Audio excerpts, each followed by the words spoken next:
रहमतुल्लाहि व बरकातुहू। अल्हम्दुलिल्लाहि वहदहु ला शरीका लहु व ला निद्द लहु वस्सलातु वस्सलामु अला मन ला नबिय्य बअदह अल्लज़ी युहमदु हम्दु हम्दन बअद हम्दी व आलिहि व अस्हाबिहि व अहले बैतिहि अजमईन बअद। फ़क़द क़ाल अल्लाहु तआला इन्नल्लाहा व मलाइकतहु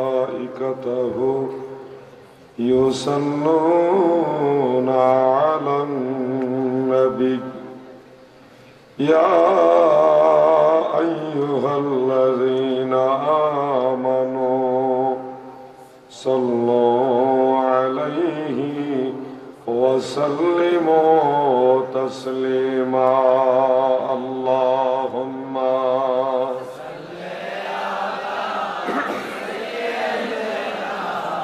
मौलाना मुहम्मद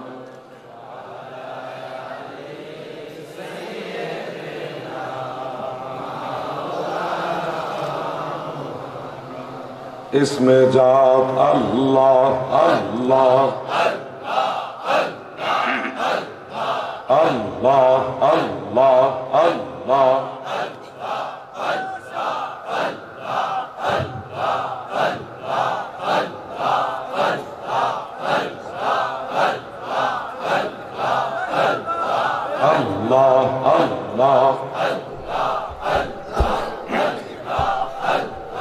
अल्लाह नाम जय जन जपे जाएगा निशिर से अल्लाह नाम जय जन जपे जाएगा निशिर से रहमतेरो डालने में गुना जाए तर भेषे अल्लाह नाम जय जन जपे जाएगा निशिर से अल्लाह अल्लाह अल्लाह अल्लाह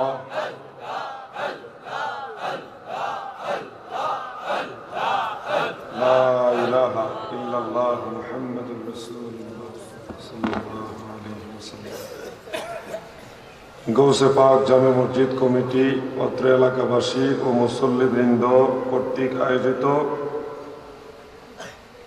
মহাপবিত্র ঈদে মিলাদুন নবী সাল্লাল্লাহু আলাইহি ওয়াসাল্লাম ও পবিত্র ফাতিহা ইয়াজদাহম উপলক্ষে বাৎসরিক ওয়াজ মাহফিলের সম্মানিত সভাপতি সাহেব জনাব আলহাজ মোহাম্মদ আনোয়ার হোসেন খোকন সাহেব, সাবেক কাউন্সিলর ও সভাপতি 16 নং ওয়ার্ড আওয়ামী লীগ, মাহফিলের প্রধান অতিথি रहनुमाए शरीयत व तरीक़त पीर कामिल शेख शाहजादा डॉक्टर अहमद प्यारा बागदादी रदियल्लाहु अन्हुर एकमात्र सुযোগ্য शाहजादा गुलाम मोहम्मद अब्दुल कादिर कौकाब अल कादिरी पीर साहेब किबला शाहपुर दरबार शरीफ कुमिल्ला।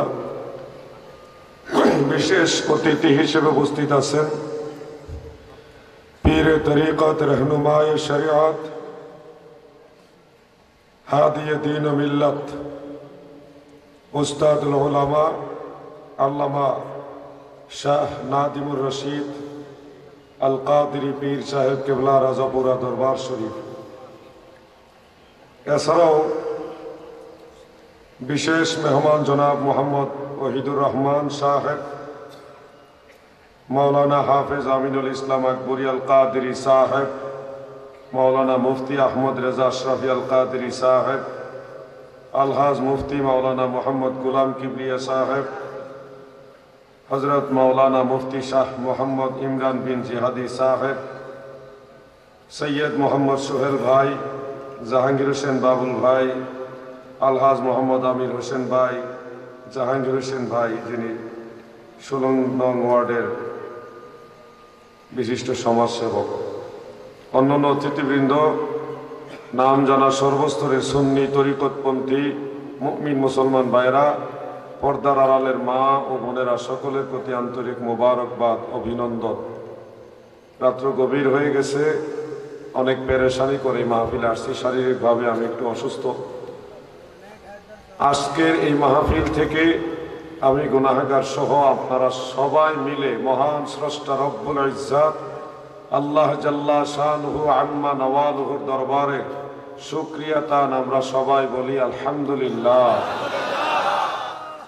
আল্লাহ তাআলার দরবারে আরো শুকরিয়া যে মহান প্রভু আমাদের মতো নালায়েক নাচিজদেরকে তিনার হাবিব নবী সরকার দু জাহা সৈয়দুল মুরসালিন রাউফুর রহিম রাহমাতুল লিল আলামিন হুজুরে পুর নূর সাল্লাল্লাহু আলাইহি ওয়াসাল্লামের উম্মত হওয়ার সৌভাগ্য দান করেছেন। এই জন্য আল্লাহ তাআলার দরবারে আবারও বলি আলহামদুলিল্লাহ।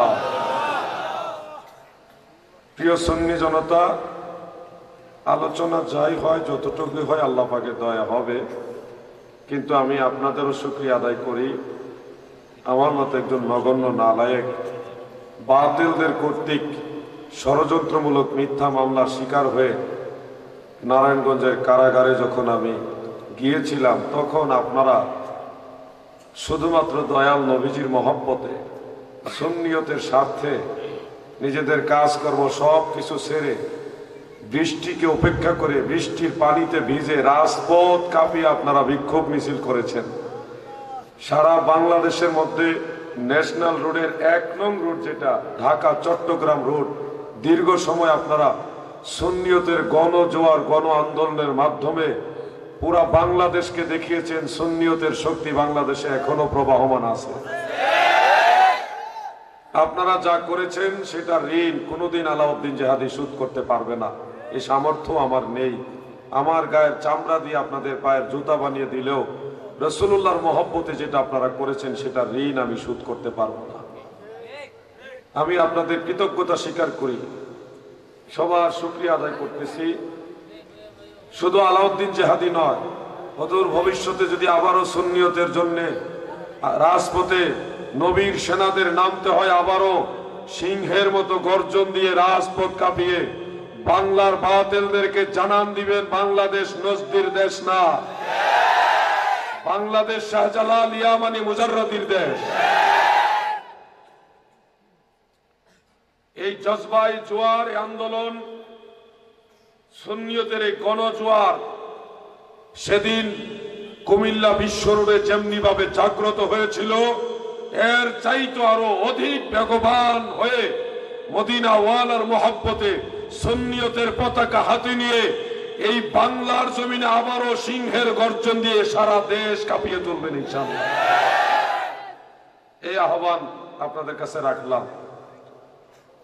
যুবক ভাইরা অনেক কষ্ট করে মাহফিলে এসেছেন। আজকের এই মাহফিলে আসতে গিয়ে আমাকে অনেক বেগ পোহাতে হয়েছে। জানি আপনারাও জানেন, এগুলি আর আলোচনা করে নিজেদের মধ্যে কাদা সরাসরি বাড়াতে চাই না। আমরা ঐক্য চাই, সব ভাইরা একসাথে সুন্নিয়তের কাজ করতে চাই। যুবক ভাইরা, আপনারা একটু দায়িত্বশীল হতে হবে। আপনাদের ভূমিকা এখন এই জামানায় বেশি, কারণ কথাটা নেগেটিভ নিবেন না, পজিটিভ নিবেন।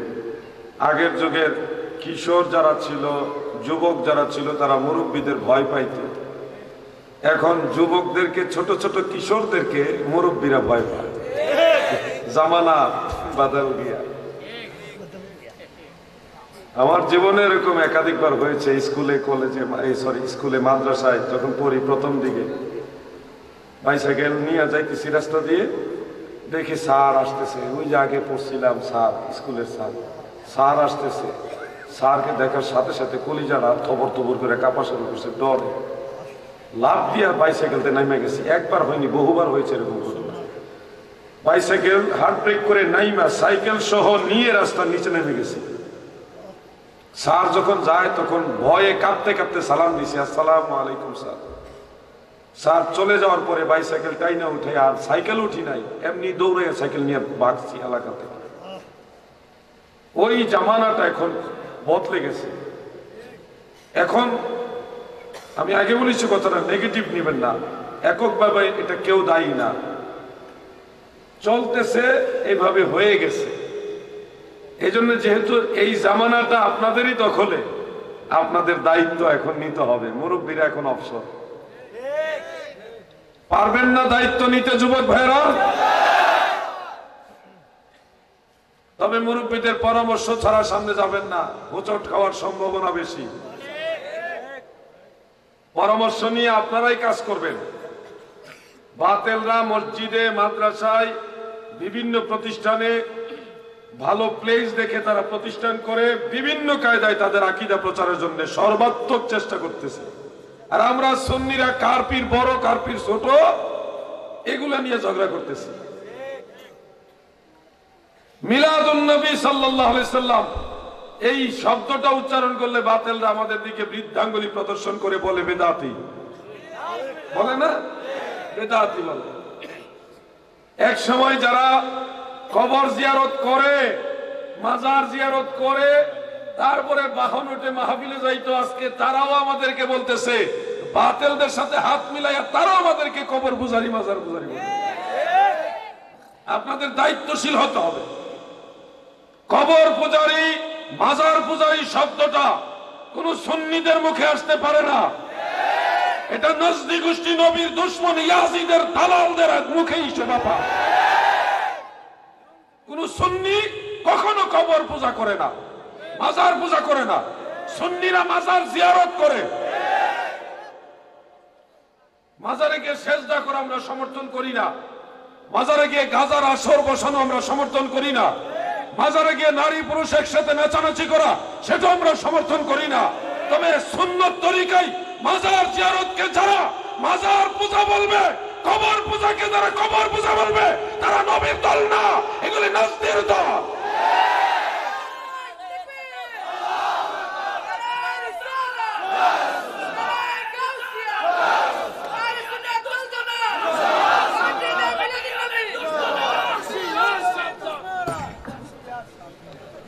কয়েকদিন আগে একটা বক্তব্য শুনে মনটা খারাপ হয়ে গেল। জনৈক একজন বক্তা, তিনি বলতেছে, মাজার পূজারীরা যখন মাজার পূজা করতে চায়, তখন মাজারের পাশে মসজিদ বানায়া মাজার পূজা করে। মাজারের পাশে মসজিদ বানায় কেন? মাজার পূজা করার জন্য? এটা কোন যুক্তিসঙ্গত কথা হলো? আসহাবে কাহাফের আউলিয়াদের মাজারের পাশে মসজিদ বানাইছিল কারা? ইমানদাররা না বেঈমানরা? ইমানদাররা বানাইছে। সূরা কাহাফের 17 নম্বর আয়াতটা দেখেন। যুবক ভাইরা, আপনাদের হাতে মোবাইল আছে এবং অনেকের মোবাইলে কোরআন শরীফের কি জানে বলে অ্যাপস না সফটওয়্যার কি জানে থাকে, সফটওয়্যার, আপনারা খুলে দেখেন।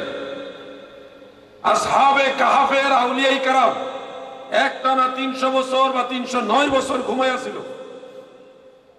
300 বা 309 বছর পরে আল্লাহ তাআলা তাদেরকে আবার জাগ্রত করে দুনিয়ার মানুষকে দেখালেন, আমি আল্লাহ 300 বছর পরেও আবার জলজন্ত মানুষ জাগ্রত অবস্থায় বানাইতে পারি, আবার উঠাইতে পারি।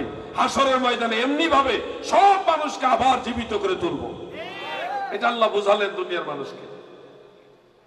এরপর আবার তারা ওই গুহার মধ্যে গেলেন, সেজদা দিলেন। ওই অবস্থায় আল্লাহ তাআলা তাদের রূহ নিয়ে গেলেন, বা ওখানে আবার ঘুমালেন, আবার ওই অবস্থায় রূহ নিয়ে গেলেন। সেই গুহার মধ্যে ওনাদের মাজার। তৎকালীন যারা ইমানদার, তিনাদের মধ্যে একটা বিতর্ক হলো, কি করবে? এই মাজারের উপরে কি স্মৃতিসৌধ তৈরি করবে নাকি কি করবে?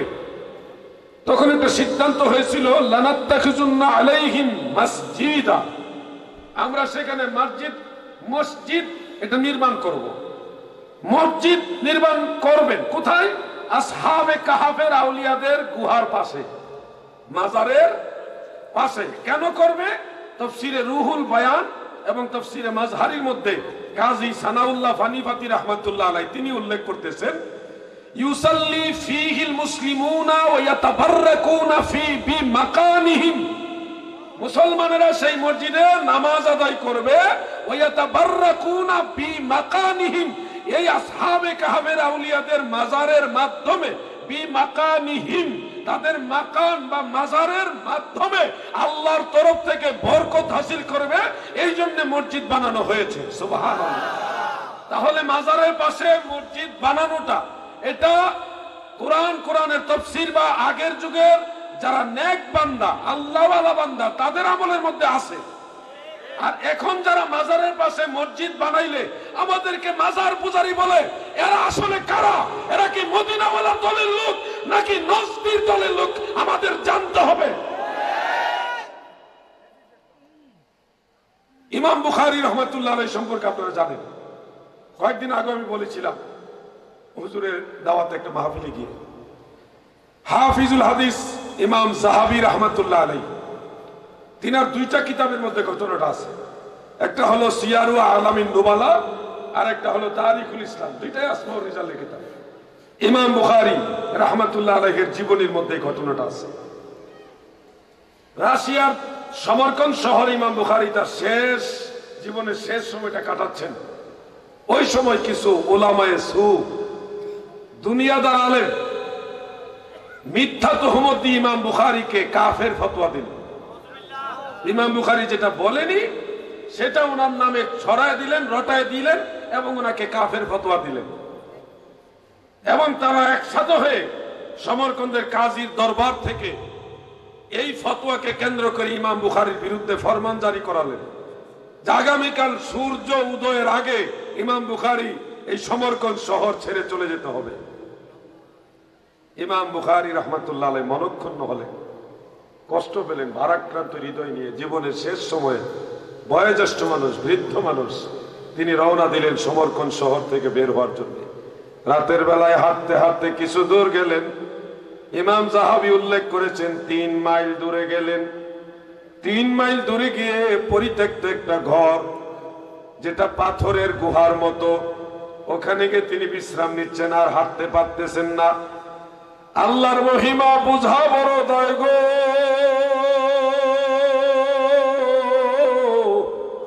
সেই পরিত্যক্ত ঘরের মধ্যে বিশ্রামরত অবস্থায় আল্লাহর মায়ার বান্দা ইমাম বুখারী ইন্তেকাল করলেন।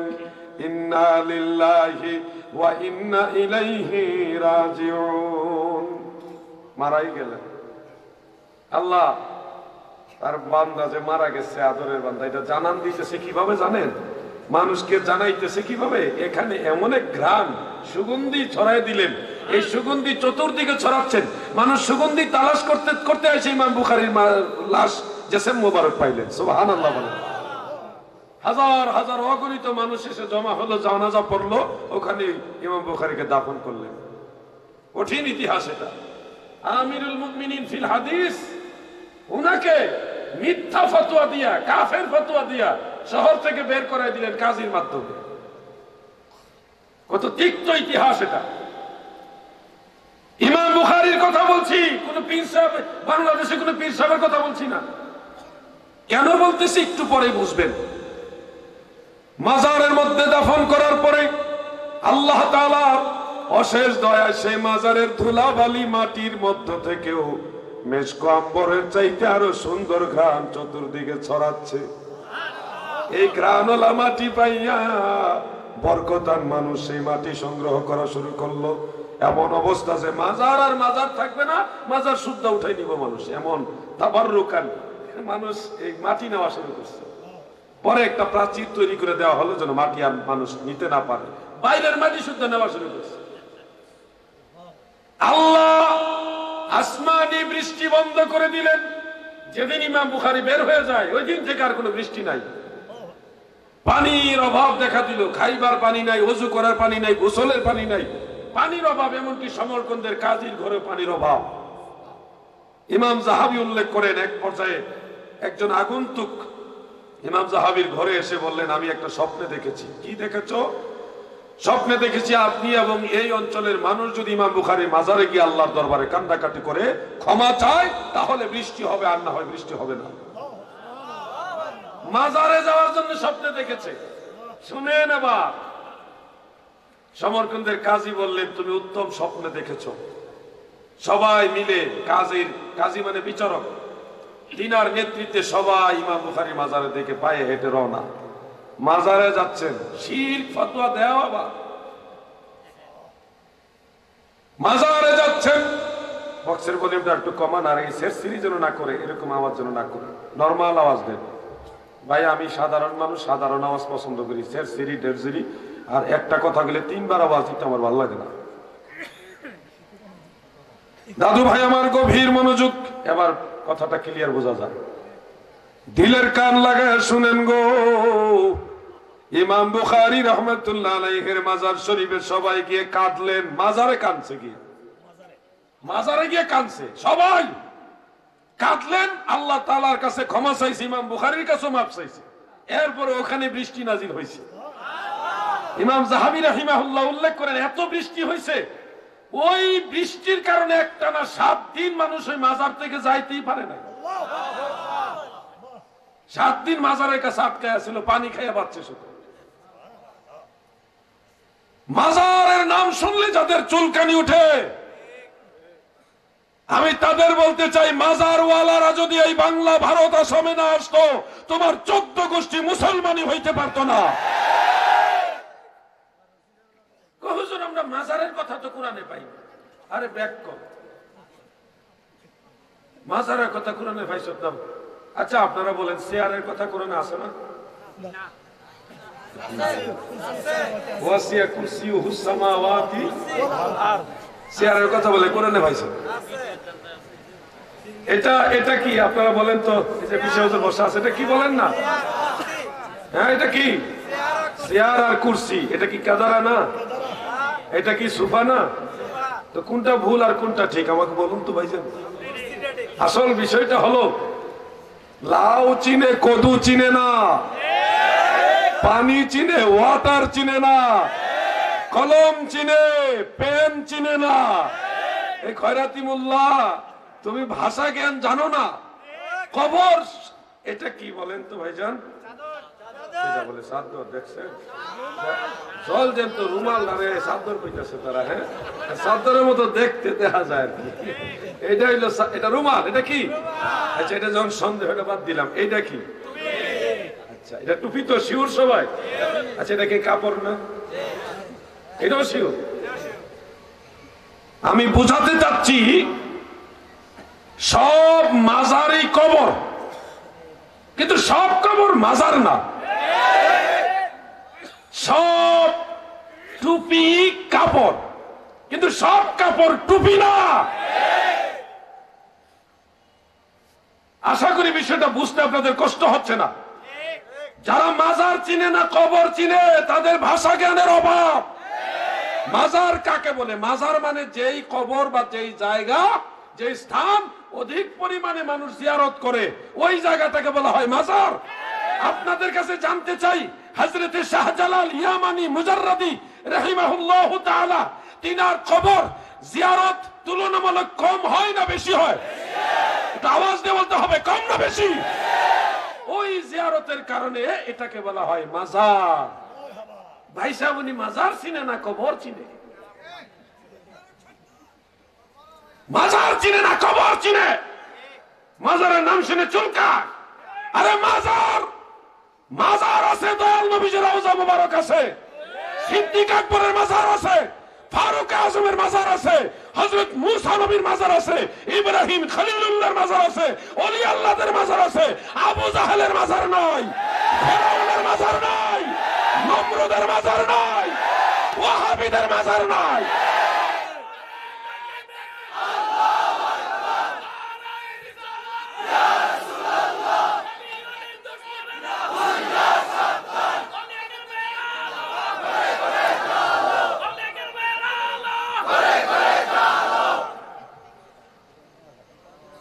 আমার কথায় বেজার হবেন না। আমি কোনো ব্যক্তি বা কোনো নির্দিষ্ট ব্যক্তি বা কোনো নির্দিষ্ট গোত্রের বিরুদ্ধে কথা বলছি না। আমি নবীর দুশমন, ইসলাম বিদ্বেষী অথবা ইসলাম সম্পর্কে যারা অজ্ঞ, না জেনে ফিতনা সৃষ্টি করে, তাদের বিরুদ্ধে কথা বলতেছি। মাজারের নাম শুনলে কেমন, মাজারের কাছে বসলে মাজার পূজা করতেছে, মাজারের কাছে মুনাজাত করলে বলে মাজার পূজা করতেছে। আশ্চর্য ব্যাপার।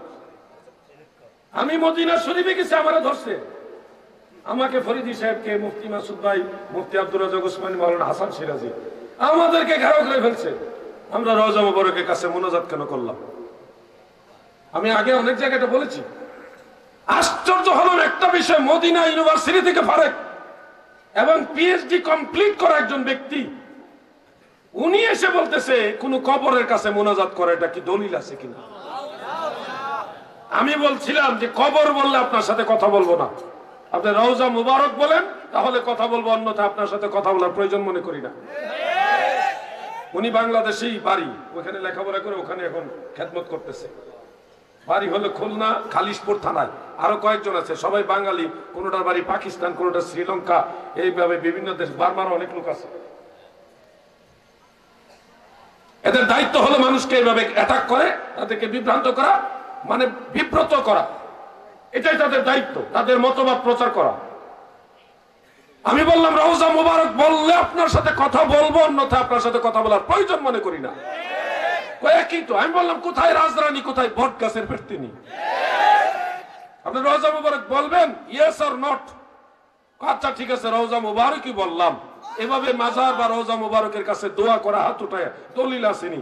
তখন আমি যে গেলাম আপনার শিক্ষাগত যোগ্যতা কি? তখন ওনার থলের বিড়াল বের হয়। মদিনা ভার্সিটি থেকে পড়ছে, কমপ্লিট পিএইচডি করা, ডক্টরেট ডিগ্রি না, ডিগ্রিধারী। উনি বলতেছে আমি একজন পিএইচডি ডক্টরেট। আমি বললাম আপনি কি মুসলিম শরীফ পড়েননি? অবশ্যই পড়েছি। আপনি, আমি তখন বললাম আপনি কি পড়েননি? এই যে আমরা যেখানে দাঁড়িয়ে আছি, বাবুল বাকির, এই জায়গা দিয়ে দিনের নবী আমার দয়াল নবীজি খালি পায়ে হেঁটে হেঁটে যেতেন। কোথায় যেতেন? জান্নাতুল বাকি কবরস্থানে যেতেন। আমরা তো জুতা পাই দিয়ে অনেক জায়গায় কবর জিয়ারত করি। রাহমাতুল লিল আলামিন খালি পায়ে জান্নাতুল বাকি কবরস্থানে যেতেন। রাফা ইয়াদাইহি সালাসা মাররাতিন, একবার দুইবার না, দয়াল নবী তিনবার কবরস্থানে দুই হাত উঠে দোয়া করতেন। আমি কুমিল্লার যুবক, আশিক রাসূল, মুসলিম সমাজ আপনাদের কাছে জানতে চাই গো, উত্তর দিবেন। যেহেতু নবীজি কবরের বা মাজারের কাছে গিয়ে হাত উঠায় দোয়া করছে, সেহেতু মাজারের কাছে গিয়ে হাত উঠায় দোয়া করা জায়েজ না না জায়েজ? সবাই একমত? এখন রাসূল পাক সাল্লাল্লাহু আলাইহি সাল্লাম যে কাজটা করলেন সেটা সুন্নিরা করে, সেটা তো সুন্নিরা করে।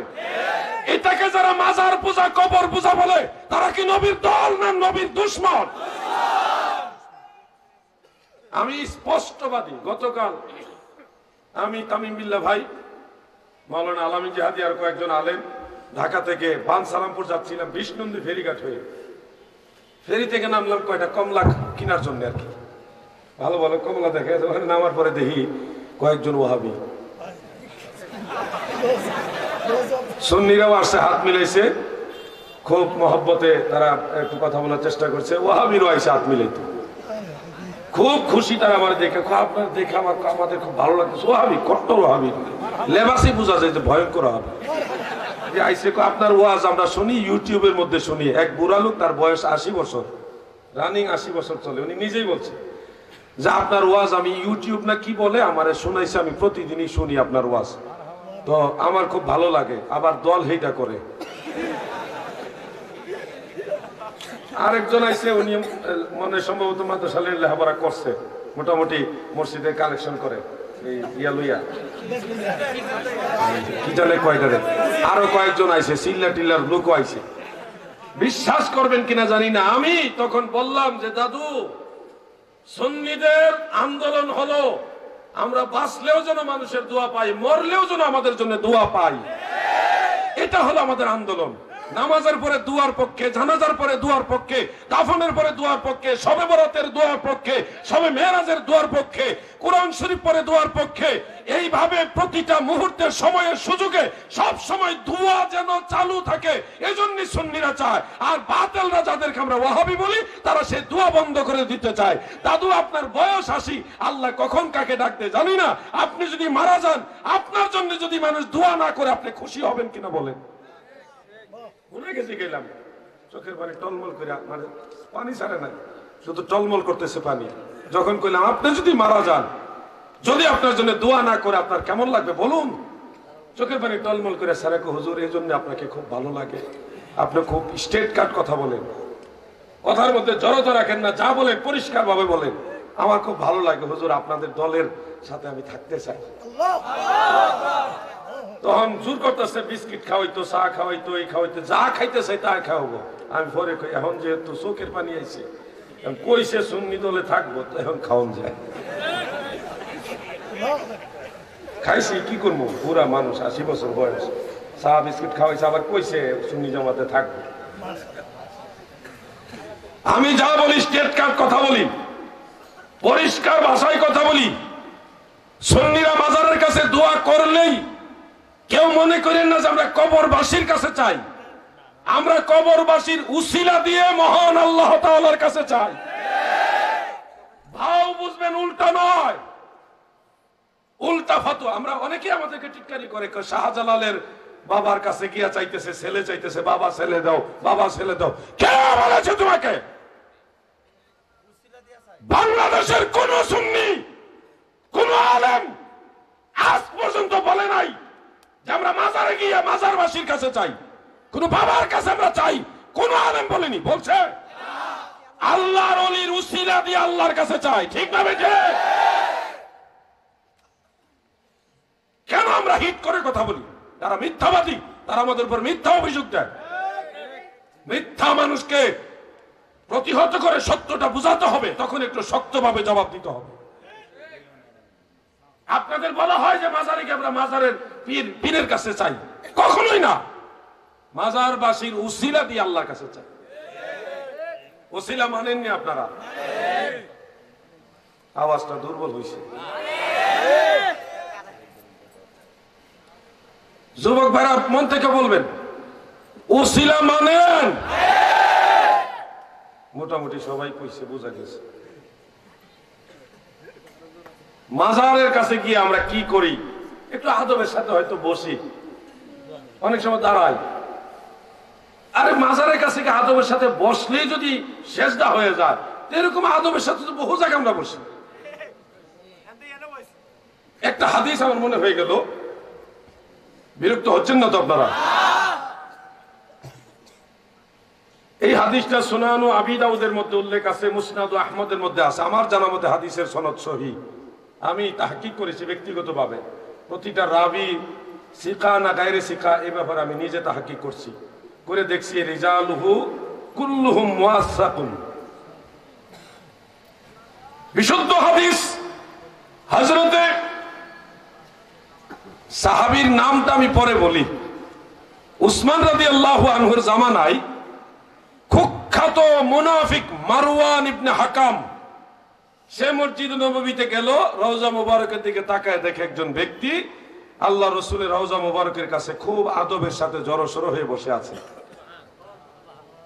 তখন মারওয়ান রেগে গেল মাজারের কাছে রওজা মুবারকে বসে রয়েছে কেন ধমক দিয়ে বলতেছে তুমি কে তুমি জানো তুমি কি করছো ধমক মারছে তুমি জানো তুমি কি করছো যে লোকটা বসা যাকে ধমক দিছে উনি মারওয়ানের দিকে ফিরে পিছন দিকে তাকায়া বলতেছে আমি জানি আমি কি করছি মারওয়ান তাকায় দেখে উনি মেজবানে রাসূল আবু আইয়ুব আনসারী রাদিয়াল্লাহু আনহু আবু আইয়ুব আনসারী রাদিয়াল্লাহু আনহু দেখা এত কাপ উঠে গেছে আরে কারে কি কইলাম রে ফতোয়া কোন জায়গায় সাপ্লাই দিলাম তখন আবু আইয়ুব আনসারী রাদিয়াল্লাহু আনহু বলতেছেন জিইতু রাসূলুল্লাহি সাল্লাল্লাহু আলাইহি ওয়াসাল্লাম আমি আমার রাসূলের কাছে এসেছি আমি কোন পাথর খন্ডের কাছে আসিনি আমি আমার দয়াল নবীর কাছে এসেছি সুবহানাল্লাহ বলেন কেউ যদি হযরতে শাহজালাল রাহমাতুল্লাহ আলাইহির মাজার শরীফে যায় ওখানে দোয়া করে তার উদ্দেশ্য ওই মাজারের ইট পাথরের কাছে যাওয়া নয় তার উদ্দেশ্য হলো ওই মাজারে যে আল্লাহর ওলি শুয়ে আছে ওনার কাছে যাওয়া অনেক সময় তো বলেই ফেলেন মরে গেলে পাওয়ার নাই ওলি আল্লাহ মরে গেলে পাওয়ার নাই এ ধরনের ওয়াজ করে কিন্তু ঢালাও ভাবে ওয়াজ করতেছে ওলি আল্লাহ মরে গেলে পাওয়ার নাই শোনো পাওয়ারের কি বুঝো তুমি অনেক সময় একবার ওই যে বোম্বিং হয়েছিল সারা বাংলাদেশে শাহজালাল রহমাতুল্লাহ মাজার শরীফে বিষ প্রয়োগ করলো বোমা ফাটাইলো আর অনেক এরকম দুর্ঘটনা ঘটছে গাউসে বাগের মাজার শরীফে পর্যন্ত এই করছে বোমা বিস্ফোরণ করা হয়েছে যেগুলো আমরা নিউজ থেকে জেনেছি তখন তারা ওয়াজ করেছে দেখো তোমাদের আব্দুল কাদের জিলানীর কোনো পাওয়ার নাই যদি পাওয়ার থাকতো তাহলে বোমা ফাটাইলো ঘুষে, ফিরাইতে পারলো না কেন? শাহজালালের কোনো পাওয়ার নাই। যদি পাওয়ার থাকতো তাহলে ওনার মাজারে বোমা ফাটাইলো উনি কেন ফিরাইতে পারলো না? এই ধরনের কথা বলে সুন্নিদেরকে কটাক্ষ করেছেন এক শ্রেণীর ওলামায়ে বেদিন।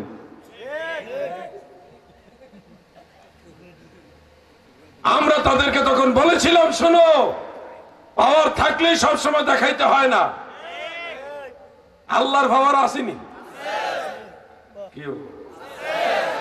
আল্লাহর পাওয়ার আছে শিওর 100%। আচ্ছা, কাবা ঘরে 360টা মূর্তি আছিল, আল্লাহ কোনদিন নিজের হাতে বাইর করছে? আল্লাহর কুদরতে বাইর করছে নিজে? রসুলকে দিয়ে বাইর করাইছে। আর হেটা পরে, আগে কাবা ঘরে ধরলাম। 360টা মূর্তি আছিল কাবা ঘরের ভিতরে। দয়াল নবীজি নিজে মাওলা আলী কাররামাল্লাহু ওয়াজহাহু ওনাকে নিয়ে সেই মূর্তিগুলি কাবা ঘর থেকে ভেঙে ভেঙে বের করছে। এখন যেহেতু কাবা মসজিদে টাকা চুরি হয় না,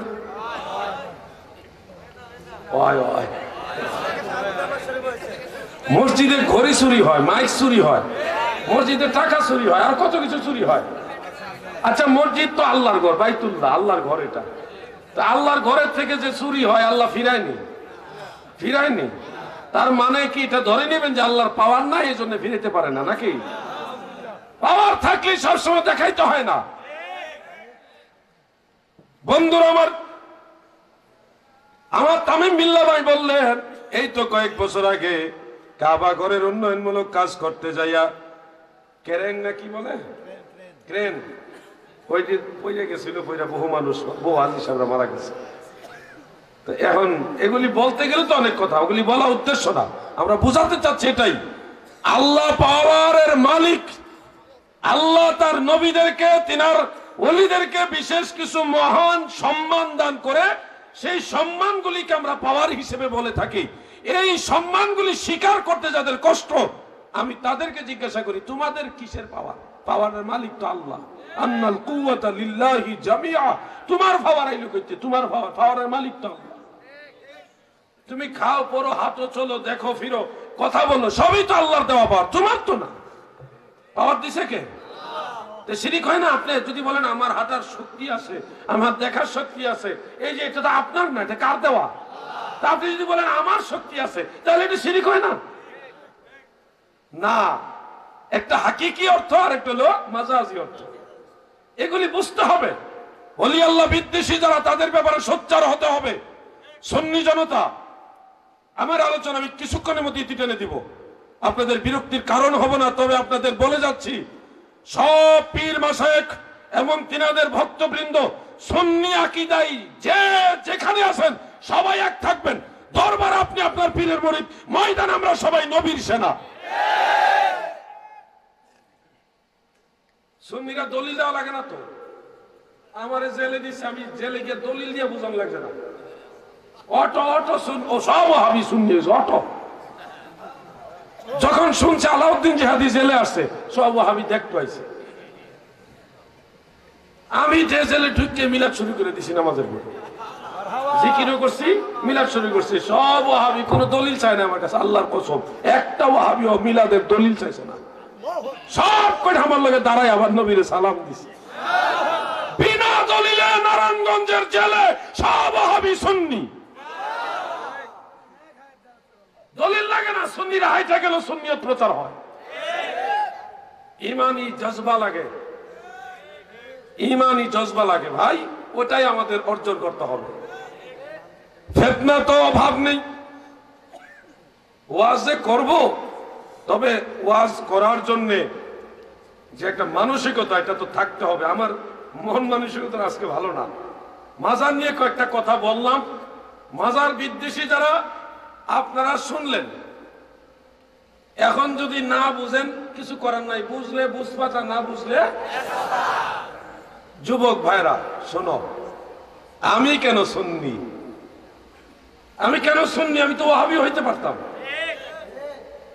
কেন আমি সুন্নি? এই কথাটা বলে আমি শেষ করছি। শোনো, ছোটবেলায় এক ওয়াহাবি মাহাবি লেগেছিলেন,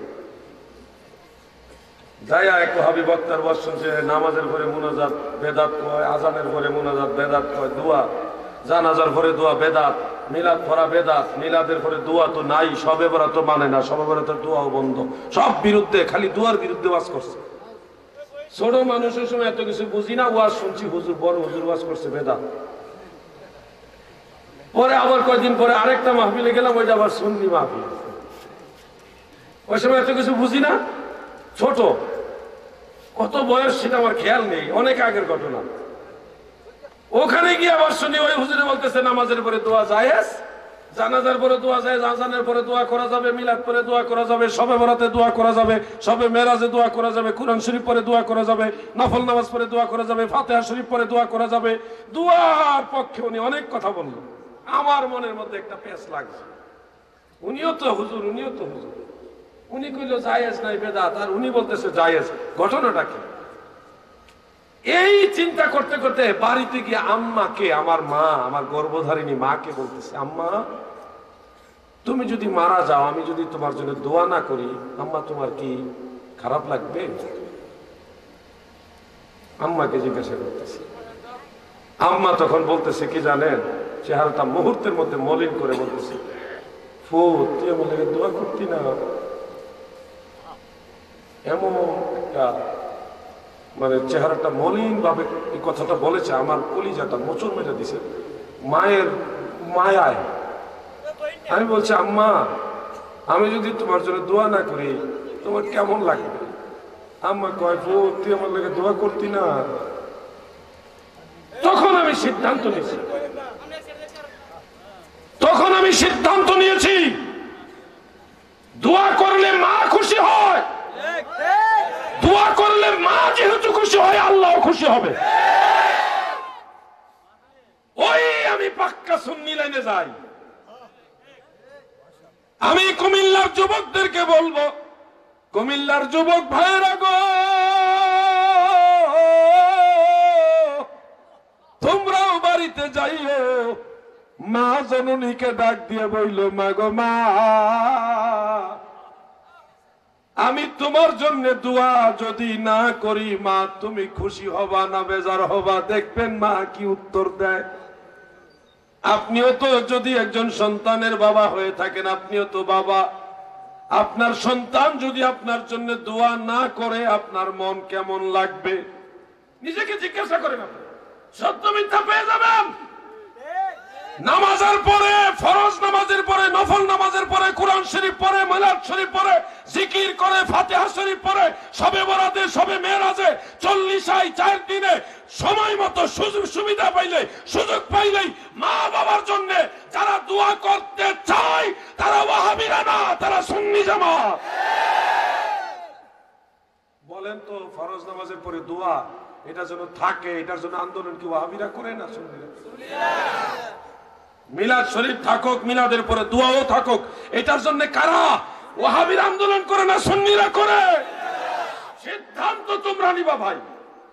তুমি যদি বলো আমার দোয়া লাগবে না, আমার মা বাবা দোয়া চায় না, তাহলে তুমি চলে যাও ওয়াহাবির দলে, যাও। আমার দোয়া লাগবে। আমার মা বাবা বলছে, বাবা তুমি আমাদের সন্তান, তুমি আমাদের জন্য দোয়া করবা। আমার মা আমাকে বলছে, আমার বাবাও বলেছে, আপনার মা বাবা যদি দোয়া চাই তাহলে ওয়াহাবি হইও না। আপনাদের বলছে আজকে জুয়েল ভাই মাহফিল করাচ্ছে, যদি ওয়াহাবি হইতো মিলাদ এরপরে দোয়া এগুলির পক্ষে থাকতো না। সুন্নি দেখে সবার দোয়া চায়, আমরাও দোয়া করি। যুবক ভাইয়েরা গো, সারা বাংলাদেশে 16 কোটি হোক, 18 কোটি হোক, কিংবা আরো বেশি মানুষ হোক, এর মধ্যে 90 ভাগ বা 95 ভাগ মুসলমান।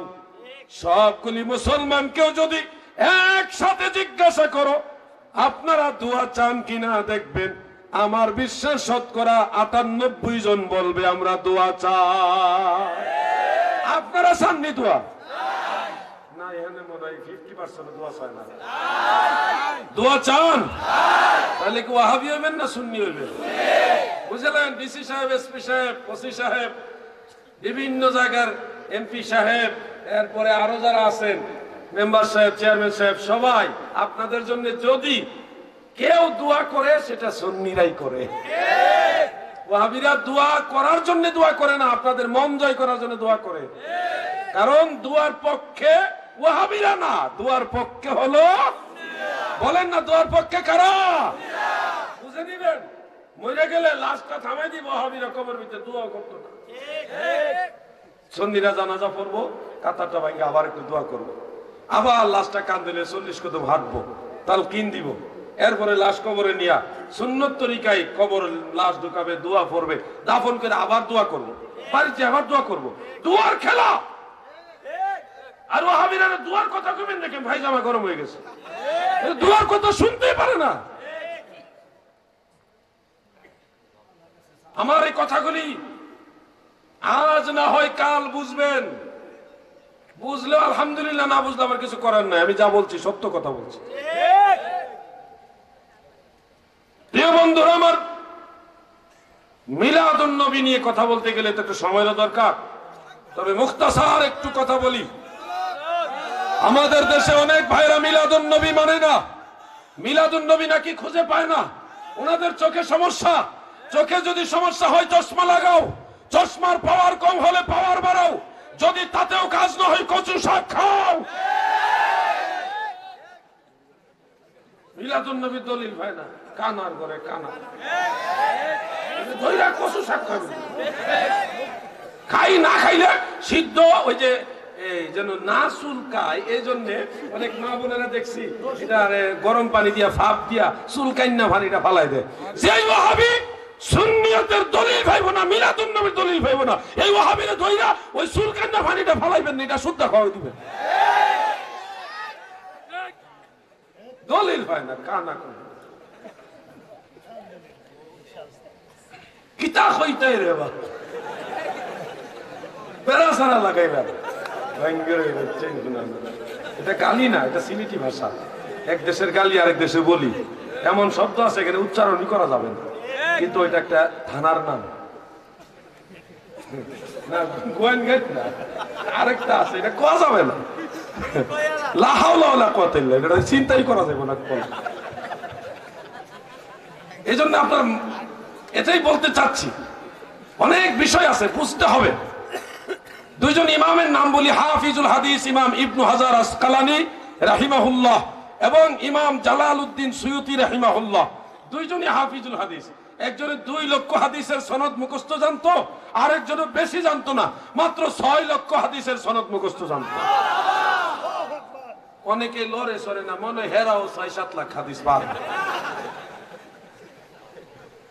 শারিহুল বুখারী হাফিজুল হাদিস ইমাম ইবনু হাজার আসকালানি রাহমাতুল্লাহ আলাইহি বলেছেন, ইমাম সুয়ুতি নিজেও বলেছেন, যেটা আল হাবিরিল ফাতওয়ার মধ্যে উল্লেখ।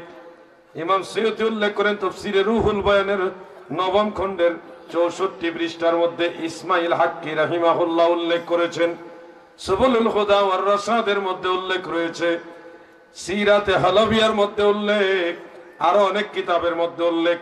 قد استخرج له الحافظ ابن حجر اصلا من السنه وكذا الحافظ السيوطي।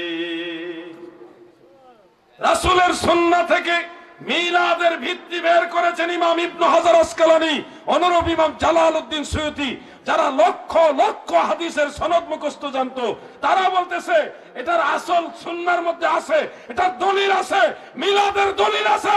সলিমউদ্দিনের ফুলা কলিমউদ্দিন ঠিকমতো আরবি পড়তে পারে না, বাংলা পড়তে গেলে দাঁত ভেঙে যায়, সে বলতেছে মিলাদ নাই, এগুলি জাহেল।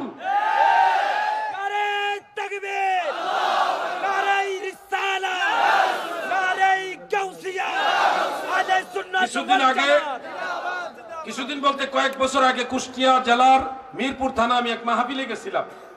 ওই সময় আমার বয়স আর একটু কম ছিল, দাড়ি আরো হালকা ছিল, এখনো তো কি আর আছে দাড়ি, কত ওয়াহাবিদের বড় বড় দাড়ি, আমার দাড়ি বেশি নাই।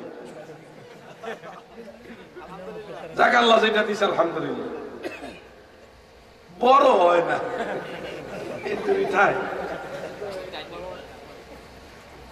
দাড়িটি থাকলেও তো একটা লাড়া সারা দিলে ওয়াহাবিরা বেশি ডরাইতো, দাড়িটিও নাই। তাই আলাউদ্দিন জিহাদি জেলের ভিতরে হাইটটা আমি যাইতাছি, জেলের ভিতরে ওয়াহাবিরা তো আছে চতুর্দিকে, সুন্নি আছে, সুন্নি নাইতাছে মহব্বতে, আর ওয়াহাবিরা দিকে কই এইটা আলাউদ্দিন জিহাদি মনে হয়। এমনি চিনে, দাড়ি লম্বা লাগে না, এমনি চিনে।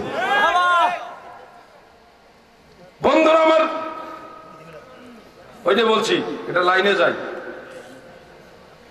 আমি গেলাম মাহফিলে, হাটাজারি মাদ্রাসার যে মুফতি ফয়জুল্লাহ মেখুলি সাহেবের খলিফা মুফতি আনোয়ার সাহেব, কিছুদিন আগে উনি মারা গেছেন। তো মারা যাওয়ার খবরটা পাইলাম কয়েকদিন আগে। কুষ্টিয়াতে মাহফিলে গেছিলাম, ওই সময় মিরপুরে গেছিলাম মাহফিলে। উনি আসছেন বাহাস করতে মাহফিলে। কি বাহাস? আমি গেছি মাহফিলে আর উনি আসছে বাহাস করতে।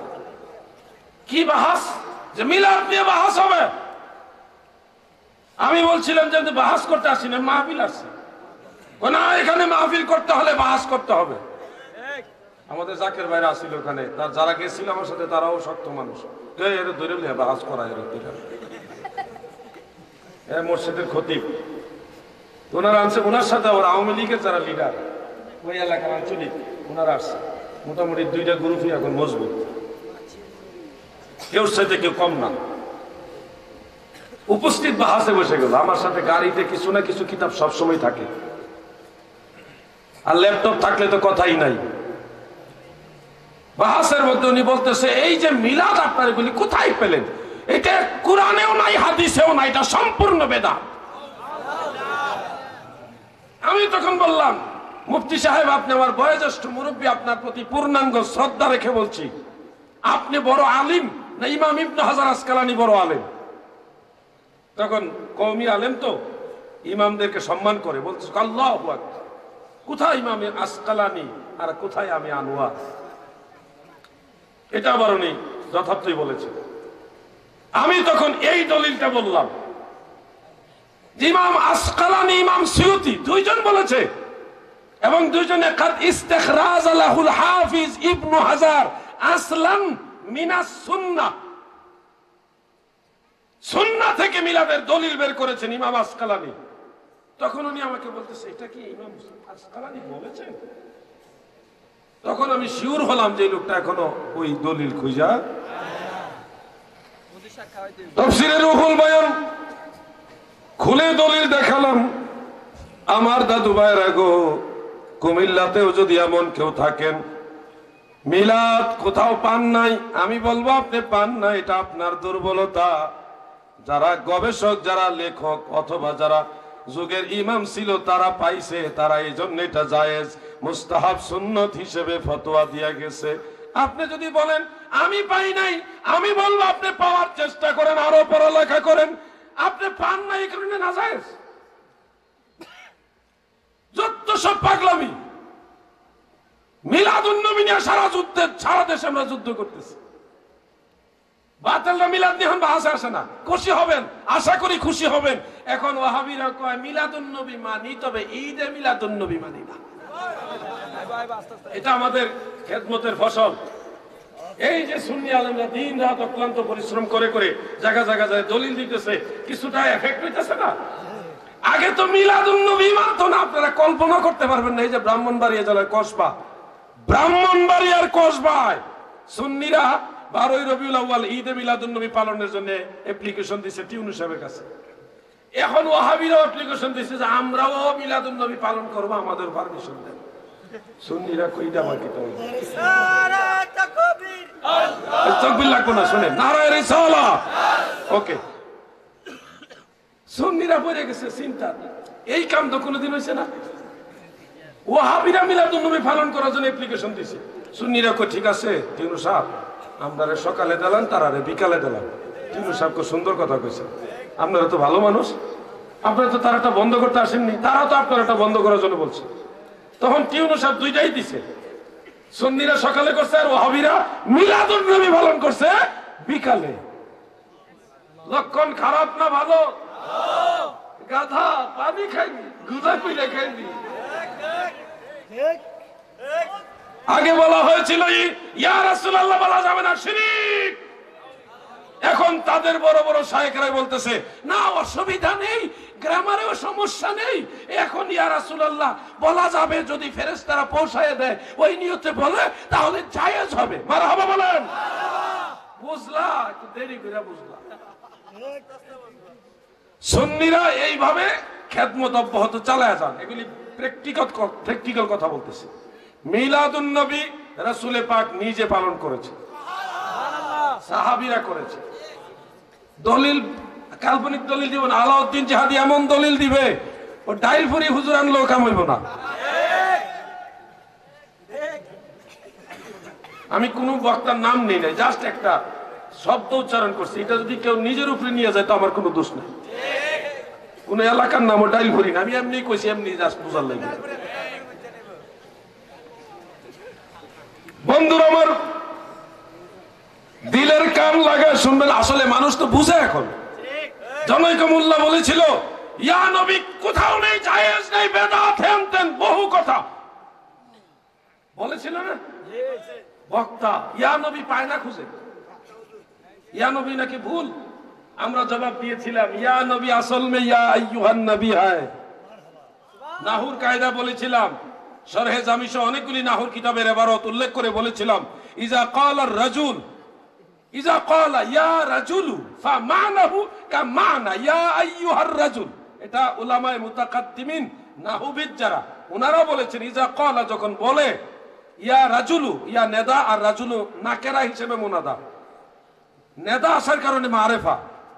যদি কেউ বলে ইয়া রাজুলু ফামানাহু কামানা, এটার অর্থ হয় ওই অর্থের মতো ইয়া আইয়ুহার রাজুল। নাহুর এই কায়দা মোতাবেক কেউ যদি বলে ইয়া নবী, সেটার অর্থ হয় ইয়া আইয়ুহান নবী। কেউ যদি বলে ইয়া রাসূল, সেটার অর্থ হয় ইয়া আইয়ুহার রাসূল। কেউ যদি বলে ইয়া হাবিব, সেটার অর্থ হয় ইয়া আইয়ুহাল হাবিব। গ্রামার মোতাবেক ইয়া নবী আছে, ওয়াহাবীরা খুঁজে পায় না, কারণ তাদের চোখের পাওয়ার নাই, কচু শাক খাওয়া দরকার। আমরা জবাব দিয়েছি, দফায় দফায় জবাব দিয়েছি। আমাদের জবাবগুলির পাল্টা জবাব দেওয়ার হিম্মত কোন নবীর দুশমনদের হয়?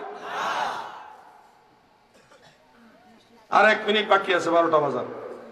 আমি 2 মিনিট কথা বলবো, থাকবে? দেখছেন আমি কিন্তু মাঝে মাঝে দুরূদ শরীফও পড়ি নাই। দুরূদ শরীফ পড়তে গেলে হয়তো আলোচনা একটু কম হবে, তবে দুরূদ শরীফ এবং সালাম আমরা আরো পড়বো শেষের দিকে ইনশাআল্লাহ। 2 মিনিট আমি একটু একটা বিষয় যোগ করি, আমি আলোচনা শেষ করবো। মিলাদুন নবী সাবজেক্ট অনেক বড়, শুধু একটা অনুরোধ করি, না না আকবরী সামনে কায়দা করেন না, সব বনাস। আল্লাহুম্মা সাল্লি আলা সাইয়্যিদিনা মুহাম্মদ নাবিয়িনা মোহাম্মদে। আল্লাহুম্মা সাল্লি আলা সাইয়্যিদিনা মুহাম্মদ নাবিয়িনা শাফিয়ানা মাওলানা মুহাম্মদ নাম গলে পড়ো, এই নামে হো দেওয়ানা রে, এই নামে হো দেওয়ানা। এই নাম বিনে রোজ হাসরে, এই নাম বিনে রোজ হাসরে বান্ধব কাউরে পাইবা না। আল্লাহুম্মা সাল্লি আলা সাইয়্যিদিনা মুহাম্মদ নাবিয়িনা শাফিয়ানা মাওলানা মুহাম্মদ মোহাম্মদে। আল্লাহুম্মা সাল্লি আলা সাইয়্যিদিনা মুহাম্মদ নাবিয়িনা শাফিয়ানা মাওলানা মুহাম্মদ। দাদু ভাই আমার, যেই একটা কথা আমি বলার জন্য চেষ্টা করছিলাম, মিলাদুন নবী যারা খুঁজে পাচ্ছেন না, শুনে পাগলামি করবেন না ভাইজান। মিলাদুন নবী যুগ যুগ যুগ যুগ শতাব্দী শতাব্দী শতাব্দী ধরে ধরে সমস্ত সুন্নি আকীদার লোকেরা মেনেছে। পাগলামি করবেন না ভাইজান। আপনাদেরকে অনুরোধ করছি, করজোরে কোনো শব্দ উচ্চারণ করবেন না, করজোরে অনুরোধ করছি। আল্লাহর আউলিয়ার আগের যুগের ইমামরা যেই পথে ছিল ওইভাবে থাকেন। স্বয়ং রাহমাতুল লিল আলামিন, স্বয়ং আল্লাহ রাসূল কি করেছেন? তাবারানীর মুআজামুল কাবীরের হাদিস, যেটা আমি প্রায় মাহফিলে বলে থাকি, জিলদ আউয়ালের 28 নম্বর হাদিস, সেখানে হাসান সনদের হাদিস। আন আয়েশা রাদিয়াল্লাহু তাআলা আনহা قالت تذاكر رسول الله صلى الله عليه وسلم وابو بكر رضي الله عنه ميلادهما عندي। আল্লাহ রাসূল এবং আবু বকর সিদ্দিক দুইজনে আম্মা জান আয়েশা রাদিয়াল্লাহু তাআলা আনহার কাছে মিলাদের মাহফিল করেছে, মিলাদের মজলিস করেছে। এটা হাসান সনদের হাদিস। এই হাদিসটা দেওয়ার পরেই নজদি গোষ্ঠী ঠান্ডা হয়েছে। আমি জবাব দিয়েছিলাম, ওই যে জনৈক এক মোল্লা, নাম বললাম না, শাইখুল হাদিস, তিনি বলেছিল মিলাদুন নবীর ওই যে শ্রীকৃষ্ণের জন্মাষ্টমী না কি জানে এগুলির সাথে তুলনা দিছে, খ্রিস্টানদের কি জানে একটা অনুষ্ঠানের সাথে তুলনা দিছে, নাউজুবিল্লাহ। তখন আমি অনলাইনে জবাব দিয়েছিলাম, আপনি বলছেন মিলাদুন নবী খ্রিস্টানদের কালচার, আপনি বলছেন মিলাদুন নবী শ্রীকৃষ্ণের জন্মাষ্টমীর সাথে তুলনা দিচ্ছেন, অথচ মিলাদুন নবীর মাহফিল আল্লাহর রাসূল করেছে, সিদ্দিক আকবর করেছে, সাহাবীরা করেছে, যুগের ইমামরা করেছে। আপনি কি বলতে চান সবাই না খ্রিস্টানদের কালচার পালন করেছে? এরপর আর জবাব দেয় নাই, তবে পরবর্তী দিনে স্বীকার করছে। আপনাদের বলছি সুন্নিয়ত হঠাৎ করে আসেনি, সুন্নিয়ত আমার নতুন করে ওনার থেকে শিখতে হবে না, আমার থেকে নতুন করে সুন্নিয়ত শিখতে হবে না। সুন্নিয়ত রাসূলের পাকের জামানা থেকে আসছে। আমাকে কোনো বিষয় নতুন করে সমাধান দিতে হবে না। প্রতিটা বিষয়ের ফায়সালা আল্লাহ এবং আল্লাহ রাসূল দিয়েছে, সাহাবায়ে কেরাম দিয়ে গেছে। যুগে যুগে যখন যেটা প্রয়োজন হয়েছে, যারা মুজতাহিদ ছিলেন তিনারা এগুলি ফায়সালা করে গেছেন। নতুন মুজতাহিদ লাগবে না আমাদের। বুখারীর ইমারত করতে পারে না, উনি মুজতাহিদ সেজে বসে। আমরা মিলাদুন নবী চাই কিনা? জোরে বলেন, মিলাদুন নবী চাই কিনা? রাহমাতুল লিল আলামিন মিলাদ শব্দ উল্লেখ করে তিনি মাহফিল করেছেন। আল্লাহ রাসূল মিলাদ শব্দ উল্লেখ করে, সিদ্দিক আকবর মিলাদ শব্দ উল্লেখ করে মাহফিল করেছেন। অতএব মিলাদুন নবী এটা কি বন্ধ হয়ে যাবে না চলবে? জোরে বলেন, বন্ধ হবে না চলবে? সারা দেশে যত নজদি যারা বাতিল যারা আছে, মিলাদুন নবীর বিরুদ্ধে যারা কথা বলবে, তাদেরকে পাকড়াও করা হবে। প্রয়োজনে প্রশাসন নিয়ে তাদের বাড়িতে গিয়ে ধরে থানার ভিতরে বাহাস করা হবে। মিলাদুন নবীর বিরুদ্ধে কথা বলা চলবে? এখানে একটা বই আছে, আপনারা প্রয়োজন মনে করলে এটা সংগ্রহ করে রাখতে পারেন। পবিত্র ঈদে মিলাদুন নবী সাল্লাল্লাহু আলাইহি ওয়াসাল্লাম ও কিয়াম, এটা আমার লেখা। এই বইটা আপনারা ঘরে নেবেন, আপনারা অবহেলা করবেন না। আপনি হয়তো বিনা দলিলে সুন্নি, কিন্তু আপনার সন্তানকে যদি আপনি যথার্থ বুঝাতে না পারেন, তাহলে আপনার ঘরের মধ্যে ওয়াহাবি ঢুকবে।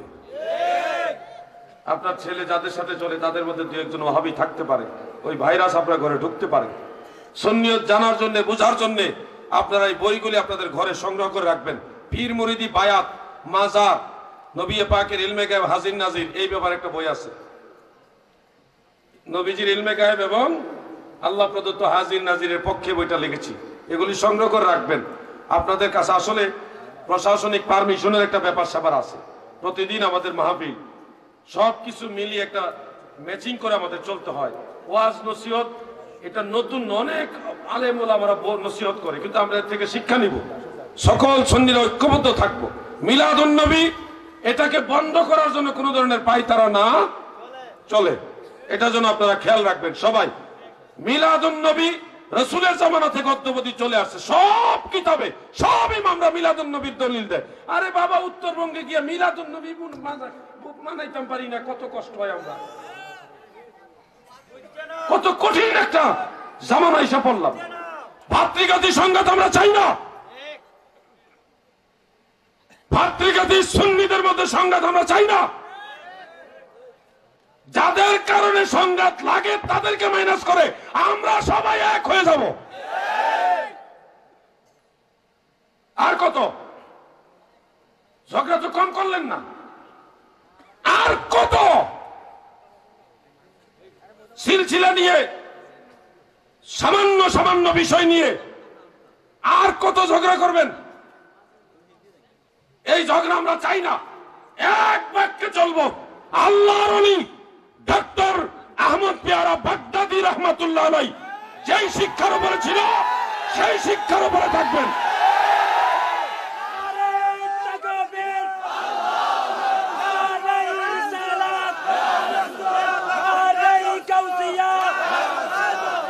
সুন্নাত ওয়াল জামাত ঈদে মিলাদুন নবী যদি সবের কিছু হলে আর লাগতো না ইনশাল্লাহ। আমরা সব সুন্নিরা একে অপরের পরিপূরক, আমরা সবাই এক। আমার বিরুদ্ধে যখন মামলা হয়েছিল তখন আপনারা যথেষ্ট মদিনাওয়ালার মহব্বতে করেছেন। এখন শুধু আলাউদ্দিন জাহাদি না, সুন্নি জামাতের একটা আপনার লিডারও যদি, আপনার একটা কর্মীও যদি বাতিলদের আক্রমণের শিকার হয়, এটার পাল্টা জবাব সুন্নি জামাত দিবে। এই বইগুলি আপনারা সংগ্রহ করে নিতে পারেন, ঘরে রাখবেন, কাজে লাগবে। 100 টাকা করে, এগুলি বড় কোনো দাম না, অনেকের কাছেই তেমন কোনো বিষয় না। বড়টা হলো 300 টাকা, প্রিয় নবীজির সালাত। আর ওয়াহাবিদের ঘোষিত অনেক জাল হাদিসি আল হাদিস, এটা 250 টাকা হাদিয়া। একান্তই যদি কারো কাছে টাকার সমস্যা থাকে আমার সাথে পার্সোনাল যোগাযোগ করবেন, আমি আপনাদেরকে সেক্রিফাইস করবো ইনশাল্লাহ। বইগুলি আমি মূলত বিজনেসের জন্য বই লিখি না, খেদমত। আপনারা বিশ্বাস করুন, এই বইগুলি পরে অনেক ওয়াহাবিরা আবার নতুন করে সুন্নি হয়েছে। অনেক এটার মধ্যে নাম্বার দেওয়া আছে, তো নাম্বার দেওয়া আছে, আমাকে আবার ফোন দেয়। সবগুলি ধরতে পারি না, মাঝে মধ্যে ধরি। তখন রাজশাহী থেকে ওই যে একটা আদা পাগল আছে না, শুনুন শুনুন, ওই আদা পাগল, এর প্রতিবেশী একজন ফোন দিয়ে কয়, আমাদের অমুক শায়েক উনি আমাদেরকে এইভাবে বুঝাইছে, এটা জায়েজ নাই, কিন্তু আপনার বই আমি পড়লাম এবং এগুলি দলিল আমি কিতাব থেকে যাচাই করে দেখেছি, আপনাদের তথ্য সঠিক, এরা মিথ্যাবাদী। আমি নতুন করে আবার হানাফি মাযহাবে আসলাম। ওই শুনুন, এর আত্মীয় স্বজন কত বড় বেয়াদবেরা ওয়াজ করে। হাসরের ময়দানে নবীজি মিজানের পাল্লার কাছে গিয়ে ফেল ফেল করে তাকিয়ে থাকবে, বলবে আমার নেকির পাল্লা ভারী হয় না, পাপের পাল্লা ভারী হয়। নাউজুবিল্লাহ, নাউজুবিল্লাহ। চিন্তা করেছেন?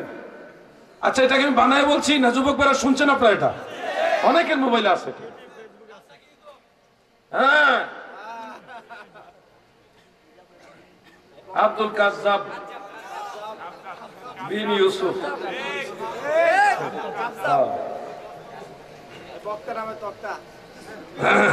এগুলি নবীর দুশ্মন। আপনাদের কি মনে হয় নবীজির কোনো গুনাহ আছে? নবীদের কোনো গুনাহ আছে? ওয়াজ করতেছে মিজানের পাল্লার কাছে গিয়ে নবীজি ফেল ফেল করে তাকায় থাকবে আর বলবে আমার পাপের পাল্লা ভারী হয় না, নেকির পাল্লা ভারী হয়। চিন্তা করেন। আবার এদের জন্য কিছু যুবক পাগল, আরে জাহান্নামে যাইবে, একটু বুঝা যা, একটু বুঝছেই যা, কার লোকে দৌড় মারতেছ, আন্দাজি দৌড় মারিস না। এগুলি যদি জাহান্নামে না যায় তাহলে আর কেটা জাহান্নামে যাবে? বন্ধুরা আমার, ওয়াজ শেষ। তবে আপনাদেরকে বিশ্বজিৎ হুজুর বললেন আপনাদেরকে প্রশ্নের কিছু সুযোগ দিব। প্রশ্ন আমি সর্বোচ্চ 2 থেকে 3টা, একেবারে বেশি নিলে 4টা নিব। নেওয়ার আগে আমি লক্ষ্য করবো এটা রাজনৈতিক প্রশ্ন কিনা। কোন রাজনৈতিক প্রশ্ন আমি নিব না।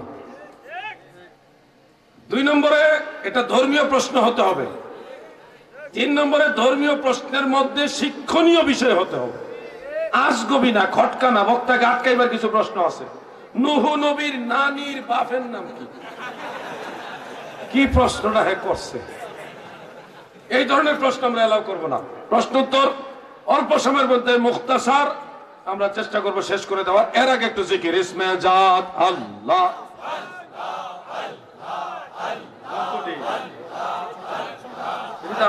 এটা দেওয়া সম্ভব নেই। আল্লাহ আল্লাহ আল্লাহ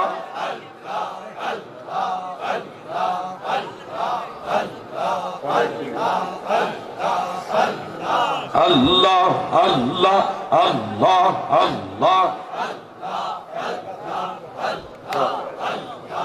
লা ইলাহা ইল্লাল্লাহ মুহাম্মাদুর রাসূলুল্লাহ সাল্লাল্লাহু আলাইহি ওয়াসাল্লাম। একটা প্রশ্ন, ভিতরের নামাজ কি 1 রাকাত না 3 রাকাত?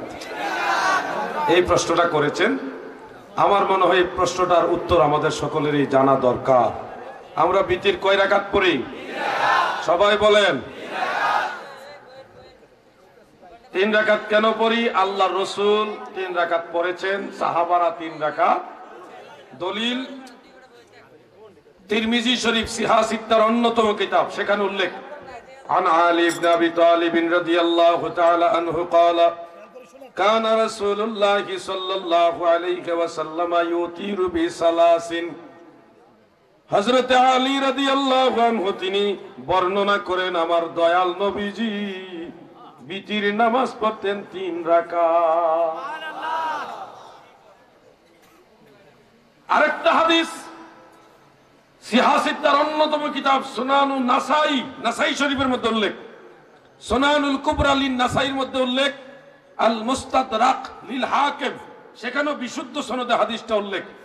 عن عائشة رضي الله تعالى عنها قالت كان النبي صلى الله عليه وسلم يوتر بثلاث ركعات ولا يسلم إلا في آخرهن। আম্মা জান আয়েশা বলেছেন নবীজি 3 রাকাত বিতির পড়তেন, ওয়ালা ইউসাল্লিমু আর সালাম দিতেন না, ইল্লা ফি আখিরিহিন্না এই বিতিরের শেষে ব্যতীত।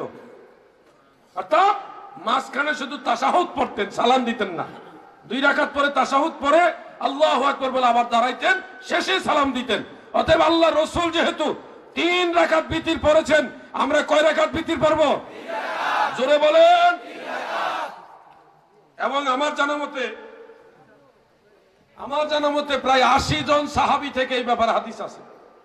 এই বইটার মধ্যে নামাজের সব দলিল উল্লেখ করছি। বিতিরের নামাজের অধ্যায়ে বিতির 3 রাকাতের যত হাদিস আমার নজরে পড়েছে আমি সবই উল্লেখ করার চেষ্টা করেছি। প্রিয় নবীজির সালাতে বইটা একজন মুসলমান হিসেবে ঘরে রাখবেন, কাজে লাগবে। আজান, একামত, আজান হয়ে গেছে সালাতু সালাম, আজানের পরে দোয়া, একামত, একামতের আরো কিছু মাসালা, নামাজের মৌখিক নিয়ত, এরপরে তাকবীরে তাহরিমা থেকে সালাম পর্যন্ত প্রতিটা মাসালা দলিল কোরআন এবং সহিহ হাদিস দ্বারা। পাশাপাশি নামাজ আবিদের খণ্ডন, জানাজার নামাজ, ঈদের নামাজ, কসরের নামাজ, জুমার নামাজ, তারাবির নামাজ, এরপরে এই আপনার এই যে বিতিরের নামাজ, এই সব নামাজের দলিল ধারাবাহিক আমি উল্লেখ করেছি। এই বইটা আপনাদের ঘরে রাখবেন ভাইজান। কৃপণতা করেন কিন্তু সব সময় না, এগুলি কাজে লাগবে। বেতের আমরা কয় রাকাত পেলাম? 1 রাকাতের দলিল আছে, একটু বুঝাই দেই নাইলে পেছটা থেকে যাবে। বুখারী শরীফে অন্যান্য হাদিস গ্রন্থের মধ্যে উল্লেখ, হযরত আব্দুল্লাহ ইবনে ওমর অন্যান্য সাহাবীরা বলেছেন ইউতিরু বিওয়াহিদিন, আল্লাহ রাসূল বেতের করতেন 1 রাকাত দ্বারা, বিওয়াহিদিন। এইটা দলিল পাইয়া ওনারা খুশি যে 1 রাকাত বিতির। আরে ভাই শুনেন, বিওয়াহিদিন এখানে একটা অক্ষর আছে বা, নাহু পড়েন, সেখানে দেখবেন বার অনেকগুলি মানা আছে। বা মানা মা, একটা অর্থ হলো বা অক্ষরটা আরেকটার সাথে সংযুক্ত বুঝানোর জন্যও আছে। আল্লাহ রাসূল 1 রাকাত দ্বারা বিতির করতেন বিওয়াহিদিন, এই বা অক্ষর দ্বারা বোঝা যাচ্ছে এই 1 রাকাত বিচ্ছিন্ন নয়, আরো কোনো না কোনো নামাজের সাথে সংযুক্ত, এটা আলাদা না।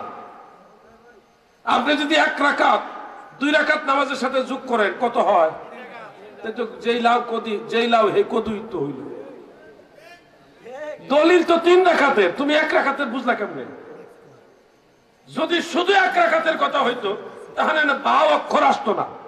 বা অক্ষর আসাতে বোঝা গেল এই 1 রাকাতটা সম্পূর্ণ বিচ্ছিন্ন না, এটা অন্যটার সাথে সংযুক্ত। আমি 1 রাকাত যদি অন্য 2 রাকাতের সাথে সংযুক্ত করি তাহলে কয় রাকাত? অটোমেটিক 3 রাকাত হয়ে যায়। এই পয়েন্টগুলি বুঝতে হবে। সর্বোপরি হযরত ওমর রাদিয়াল্লাহু আনহুর জামানায় সকল সাহাবীদের মধ্যে ইজমা হয়েছে। কাদের মধ্যে ইজমা? বলেন না কাদের? মুসান্নাফ ইবনে আবি শাইবার মধ্যে উল্লেখ, হযরত হাসান বসরি রাহমাতুল্লাহ আলাইহি তিনি বর্ণনা করেছেন সাহাবীদের মধ্যে ইজমা হয়ে গেছে আন্নাল ভিতরা বিসালাস, আন্নাল ভিতরা সালাসিন ওয়ালা ইউসাল্লিমু ইল্লা ফি আখিরিহিন্না, আর সেই ভিতরে শেষে ব্যতীত সালাম নেই। এই ব্যাপারে সাহাবীদের ইজমা হয়েছে। যেই বিষয়টার উপরে সাহাবারা একমত হয়ে গেছে, এটা আপনি দ্বিমত করার কে? আপনারা বলেন সাহাবীদের চাইতে রাসূলের আনুগত্য কি আমরা বেশি করি? সাহাবারা নবীজিকে দেখে মানছে আর আমরা শুনে মানি। সাহাবারা দেখে শুনে বুঝে সব একমত হয়েছে ভিতরের নামাজ 3 রাকাত, আর আপনি বলতেছেন 1 রাকাত। এই ব্যবসা করতে কানছেন নজদের দিকে। আর আছে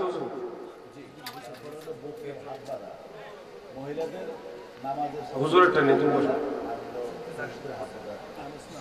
বুকে হাত বাঁধা মহিলাদের আর পুরুষের নাভির নিচে হাত বাঁধা, এই দুইটার ব্যাপারে সমাধান কি? সমাধানটা কোরআন থেকেও দেওয়া যায়, আর যদি হাদিস বা আসার থেকে দেই সেখান থেকেও দেওয়া যায়, আইম্মাই কেরামের আকওয়াল থেকেও দেওয়া যায়। যদি কোরআন থেকে আমরা খেয়াল করি তাহলে এই বিষয়ে আমি একাধিক জায়গায় আলোচনা করেছি। সূরা বাকারার 238 নং আয়াতে আল্লাহ তাআলা ইরশাদ করেছেন, হাফিজু আলাস সালাওয়াতি ওয়াস সালাতিল উসতা ওয়া কুমু লিল্লাহি কানিতিন। তোমরা নামাজের প্রতি যত্নবান হও, বিশেষ করে মধ্যবর্তী নামাজ অর্থাৎ আসরের নামাজ জমহুরের দৃষ্টিতে। ওয়া কুমু লিল্লাহি কানিতিন, আল্লাহু আকবার। তোমরা আল্লাহর প্রতি বিনয়ের সাথে নম্রতার সাথে দাঁড়াও। বিনয় নম্রতার সাথে দাঁড়াতে গেলে আমরা এখানে নারীদের বিষয়টাও খেয়াল করব, পুরুষের বিষয়টাও খেয়াল করব। প্রথমে পুরুষের বিষয়টা খেয়াল করি। আমাকে দুইজন যুবক ভাই হেল্প করেন, একটু সামনে আসেন, যে কোনো দুইজন যুবক। আচ্ছা, আপনি এই বুকের উপরে ধরেন, ও আমি সাজেন আর কি, এদিকে ঘুরেন, আপনি সুন্নি সাজেন, নাভির নিচে ধরছেন। এবার সবাই ওনাদের দুইজনের দিকে নজর করেন। একজনের বুকের উপরে হাত বাঁধছে, আরেকজনের নাভির নিচে হাত বাঁধছে। হাত বাঁধাকে কেন্দ্র করে কোন ভাইয়ের দাঁড়ানোর মাঝে বিনয় বেশি বোঝা যাচ্ছে বলেন? বুকের উপরে, নাভির নিচে, সবাই একমত? তাহলে ধন্যবাদ, আপনার দুইজন বসেন। আমরা এই দুইজনকে প্র্যাকটিক্যালি দেখালাম, কোরআন দ্বারা বুঝলাম যে পুরুষ লোক দাঁড়ায়া নামাজে বিনয় প্রকাশ করতে হলে তাকে নাভির নিচে হাত বাঁধতে হবে, এটাই হলো যুক্তিযুক্ত, বাস্তবসম্মত। এবার মহিলাদের বিষয়টা খেয়াল করেন। মহিলারা যদি নাভির নিচে হাত বাঁধে বিষয়টা উল্টা হয়ে যায়। আমি আমার মা, আমার স্ত্রী, আমার বোন, আমার ফ্যামিলির সদস্য যারা, তাদেরকে নিয়ে চিন্তা করি। আপনারা আপনাদের ফ্যামিলির ওয়াইফ থাকলে ওনাকে নিয়ে চিন্তা করেন, বুঝার স্বার্থে বলছি, মহিলা তো আইনে হাতে যাব না। একজন মেয়ে, একজন মা, তিনি যদি নাভির নিচে এইভাবে হাত বাঁধেন তাহলে পেটের মধ্যে চাপ পড়লেই মা বোনদের স্তন আরো বেশি করে ভেসে ওঠে, যেটা দৃষ্টিকটু লাগে, অসুন্দর লাগে, লজ্জাস্থান আরো ভেসে ওঠে, যেটা ইসলাম কখনোই পছন্দ করে। তাহলে বিনয় নম্রতা প্রকাশের জন্য মহিলাদের ক্ষেত্রে লজ্জাস্থান ঢাকার জন্যও সর্বোত্তম পন্থা হলো তারা এইভাবে ধরবে যেন লজ্জাস্থান, সিনা আরো ঢাকনা পড়ে, ভেসে না উঠে। গর্ভবতীর মাসালা একটু পরে আসে, আগে মূল মাসালাটা শেষ করি। এটা তো উজরের মাসালা। উজরের মাসালা আমরা ঢালাও ভাবে সব জায়গায় বলবো না, যার উজর তাকে বলবো। যার উজর, সব মহিলা কি সবসময় গর্ভবতী থাকে? নর্মাল মাসালা বুঝতে হবে। এবার আমরা মহিলাদের লজ্জাস্থান ঢাকার বিষয়টা নামাজে গুরুত্ব দেওয়া হয়েছে কিনা ইসলামী শরিয়াতে, এই ব্যাপারে একটু বিষয়টা বুঝি। একটা হাদিস, যুবক ভাইরাগুলি বুঝার চেষ্টা করো। ইমাম বাইহাকি সুনানুল কুবরার মধ্যে উল্লেখ করেছেন, আমি কখনো ভুয়া রেফারেন্স দেই না। মুসান্নাফ ইবনে আবি শাইবাতে এবং মুসান্নাফ আব্দুর রাজ্জাকের মধ্যে উল্লেখ, হযরত আলী রাদিয়াল্লাহু আনহু থেকে হাদিস আছে, আব্দুল্লাহ ইবনে আব্বাস রাদিয়াল্লাহু আনহু থেকে হাদিস আছে, আর তাবারানির মুআজামুল কবিরে, বাইহাকির সুনানুল কুবরাতে হযরত উমর রাদিয়াল্লাহু আনহু থেকে মরফু হাদিস আছে, আর অনেকগুলি হাদিস। সেখানে মূল কথাটা হলো এরকম যে আন ইবনে আব্বাস রাদিয়াল্লাহু আনহুমা আন্নাহু সুইলা আনিস সালাতিল মারআত, হযরত ইবনে আব্বাস রাদিয়াল্লাহু আনহুমা থেকে বর্ণিত, নিশ্চয় তিনাকে মহিলাদের নামাজ সম্পর্কে প্রশ্ন করা হয়েছিল। তখন তিনি জবাবে বলেছিলেন, ফাকালা তাজতামিউ ওয়া তাহতাফিজু, মহিলাদের নামাজ হবে জড়ো সরো হয়ে একটা অঙ্গ আরেকটা অঙ্গের সাথে লাগিয়ে। এটা হলো টোটাল সবগুলি হাদিসের মুলাক্কাস কথা। রাইসুল মুফাসসিরিন হযরত ইবনে আব্বাস রাদিয়াল্লাহু আনহুমা বলেছেন। খেয়াল করবেন, এই ব্যাপারে মরফু হাদিসও আছে।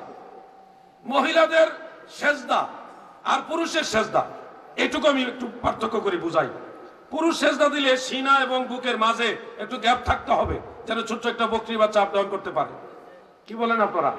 জানা আছে তো সবার? কিন্তু মহিলারা এই গ্যাপ রাখবে না, তারা জড়সড় হবে। গ্যাপ রাখলে মহিলাদের এই যে সিনা ভেসে উঠবে, দৃষ্টিকটু দেখা যাবে। পুরুষ কোমর যেভাবে সেজদা সময় উঁচা রাখে, মহিলারা এইভাবে উঁচা রাখবে না, তারা আর একটু নিচা হবে, জড়সড় হয়ে যাবে। আপনি খেয়াল করেন, আপনার বেগম সাহেবা, আপনার স্ত্রীকে দিয়ে আপনি চিন্তা করেন, আপনার স্ত্রী যদি সেজদার সময় কোমরটা উঁচা করে রাখে, এই দৃশ্যটা কি সুন্দর দেখা যাবে? বুঝার জন্য কথাগুলি বলতেছি জাস্ট। মহিলাদের তাকবীরে তাহরিমায় হাত তোলার বিধান আর পুরুষের এক না। মুসলিম শরীফ উল্লেখ, পুরুষ কানের লতি পর্যন্ত হাত উঠাতে পারবে, আল্লাহ রাসূল তাই করেছেন। ওয়াইল ইবনে হুজর রাদিয়াল্লাহু আনহু হাদিস বর্ণনা করেছেন। আর মহিলাদের ব্যাপারে বহু আসার আছে। সাহাবিয়া যারা, তাবিঈ যারা ছিলেন, তিনারা মহিলারা এই সিনা পর্যন্ত জাস্ট ইশারা করবে, এতটুকু উঠানোর প্রয়োজন। তাহলে মহিলারা হাত এত উঠা নিষেধ করলেন কেন? হাত যত উঁচা উপর উঠাবে, ততই তাদের দৃষ্টি কটু পরিস্থিতি তৈরি হবে। আর জাস্ট ইশারা করে তার হাত বেঁধে ফেলবেন। মহিলাদের নামাজের ভিতরেও যেন লজ্জাস্থান প্রকাশিত না হয়, নামাজের ভিতরেও যেন মহিলাদের লজ্জাস্থান ঢাকনা থাকে, এই বিষয়টাকে ইসলাম গুরুত্ব দিয়েছে। কোন মাযহাবের ইমাম না, হানাফি, শাফি, হাম্বলি, মালিকি, কোন মাযহাবের ইমাম এগুলি বানায়নি। রাসূল করিম সাল্লাল্লাহু আলাইহি সাল্লাম এবং সাহাবায়ে কেরাম তিনারা যেইভাবে গুরুত্ব দিয়ে গেছেন, সেগুলি গবেষণা করে মাযহাবের ইমামরা আমাদেরকে এক কথায় শিখিয়ে দিয়ে গেছে। কোন মাযহাব এগুলি বানায়নি। মহিলাদের লজ্জাস্থান ঢাকার বিষয়টাকেই নামাজে প্রাধান্য দেওয়া হয়েছে। এবার আপনি ওয়াকুমু লিল্লাহি কানিতিন, নামাজে বিনয়ের সাথে দাঁড়ানোর বিষয়টা যদি আপনি প্রয়োগ করেন নারীদের ব্যাপারে, তাহলে আপনার বিবেক আপনাকে বলে দিবে মহিলারা যেন এখানেই ধরে। সমস্ত আইম্মায়ে কেরাম যারা এই মাসালা বলেছে, সব মাযহাবের লোকেরাই মহিলাদের নাভির নিচে হাত বাঁধার কথা মহিলাদের ব্যাপারে কোন ইমাম বলে নাই। সবাই বলছে হয়তো এই বুকের উপরে বা বুকের নিচে, এতটুকু বুক বরাবর ধরার জন্য কেউ না, যারা এটা বলছে এটা বলছে। এখন যারা মহিলাদের বিষয়টা পুরুষের মাঝে লাগাইতে চায় আর আউলা জাউলা করে ফেলতে চায়, এরা কোনো মাযহাবের লোক না, এটা আলগাজাত।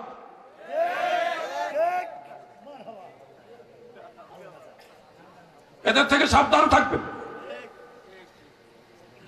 মিয়া ভাই, মহিলাদের যে মাসালাটা আমার যতটুকু জানা আছে, একজন তাবিঈ মহিলা তিনি এইভাবে হাত বাঁধার ক্ষেত্রে বুকের উপরে আমল করতেন। আর পরিষ্কার ভাবে কোন সাহাবী মহিলা বুকের উপরে হাত বেঁধেছেন এরকম রেওয়ায়েত আমার নজরে পড়েনি, থাকতে পারে। তবে কোরআনের এই আয়াত পাশাপাশি মহিলাদের ব্যাপারে অন্যান্য যে মাসালাগুলি আল্লাহর রাসূল এবং সাহাবারা শিক্ষা দিয়েছেন, সেই বিষয়টা গবেষণা করে ইমামরা মহিলাদের হাত বাঁধার ক্ষেত্রে বুকের বরাবর হাত বাঁধাটাকে প্রাধান্য দিয়েছেন। আর পুরুষের বিষয়টা আপনি যদি আল্লাহ রাসূলের আমল দিকে নজর করেন, মুসলিম শরীফের মধ্যে উল্লেখ, ওয়াইল ইবনে হুজর বলেন, নাযারতু ইলান নবী সাল্লাল্লাহু আলাইহি ওয়াসাল্লাম ফাকামা ফাকাব্বারা, নবীজির দিকে আমি নজর করলাম, নবীজি নামাজের জন্য দাঁড়ালেন, তাকবীরে তাহরিমা দিলেন, কানের লতি মুবারক পর্যন্ত নবীজি হাত মুবারক উঠালেন। সুম্মা ওয়াদাআ ইয়াদাহুল ইয়ুমনা আলা কাফফিহিল ইউসরা, এরপরে নবীজি বাম হাতের কবজির উপরে ডান হাত রাখলেন। কোথায় রাখলেন? কিতাবা ঘুমাই গেছুন না কিতাব। সুম্মা ওয়াদাআ ইয়াদাহুল ইয়ুমনা আলা কাফফিহিল ইউসরা, এরপরে নবীজি ডান হাত বাম হাতের কবজির উপরে রাখলেন। একজন ভাই দাঁড়ান তো,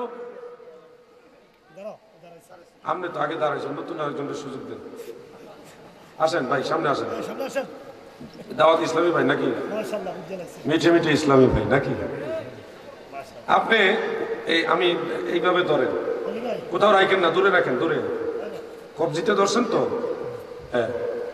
এবার ওইদিকে ঘুরেন, আপনি নিরপেক্ষ হয়েছেন তো, কোথাও রাখেন না। এবার আপনি কোনো দলাদলি করবেন না, উপরও ঠেলা দিবেন না, নিচেও ঠেলা দিবেন না। কবজিতে ধরা অবস্থায় আপনি হাত দুইটা ছাড়েন, ধরা অবস্থায় ছাড়েন, নিরপেক্ষ। আরে ধরা অবস্থায় ছাড়েন, কবজিতে ধরা অবস্থায় হাতটা ছাড়েন। দেখেন তো কোথায় গেছে? বুকের উপরে গেছে? কোথায় গেছে? এটাকে জোর করে নিছে না এমনি গেছে? তাহলে সহি হাদিস মোতাবেক আল্লাহ রসুল যেহেতু কবজি মুবারকে হাত রাখছে, আমরা হাত কবজিতে রাখলাম, দলাদলি সারা নিরপেক্ষ হয়ে গেলাম, উপরও ঠেলা দিলাম না, নিচেও ঠেলা দিলাম না, নিরপেক্ষ ভাবে অটোমেটিক প্রমাণ হয়ে গেল নাভির নিচে হাত বাঁধা সুন্নতের রাসূল। তকবীর লাগবে না, শুনেন যান, আপনাকে ধন্যবাদ, বসেন। ভাই সাহেব, আলা সাদরির হাদিস আমরা পড়ছি, কিন্তু সনদ যে ভেজাল আছে আপনারা এটা বলছেন না। ডিটেলস এই বিষয়টা প্রিয় নবীজির সালাত এই বইয়ের মধ্যে আছে।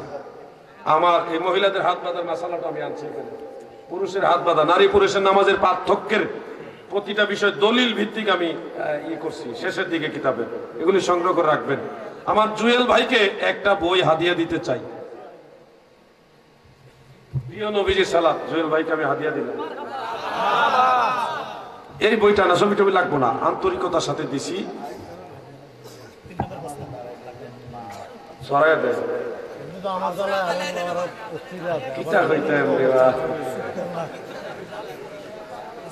নামাজের মধ্যে আমি তো এই পর্যন্ত কোনো কাহিনী কইছি, যতগুলি কথা বলছি দলিল ভিত্তিক, রেফারেন্স ভিত্তিক, ওটা বোঝার জন্য সামান্য কথা বলেছি, যেগুলি না বললে আপনারা বুঝতে কঠিন হবে এই জন্য বলেছি। কিন্তু কাল্পনিক কাহিনী, ইতিহাস, মইরা গেছে এরকম ওয়াজ আমি, কাল্পনিক ওয়াজ, ওই ইতিহাস ভিত্তিক ওয়াজ কম করি। নামাজের মধ্যে যত দুই পাশ ছড়াবেন তত পাশের মুসল্লি থেকে আপনি দূরের দিকে যাবেন, বাস্তব কথাটা বলছি। আমার জানা মতে সুনানু আবি দাউদের মধ্যে বিশুদ্ধ সনদে একটা হাদিস আছে, যেটা আমি আমার এই বইটাতে আনছি।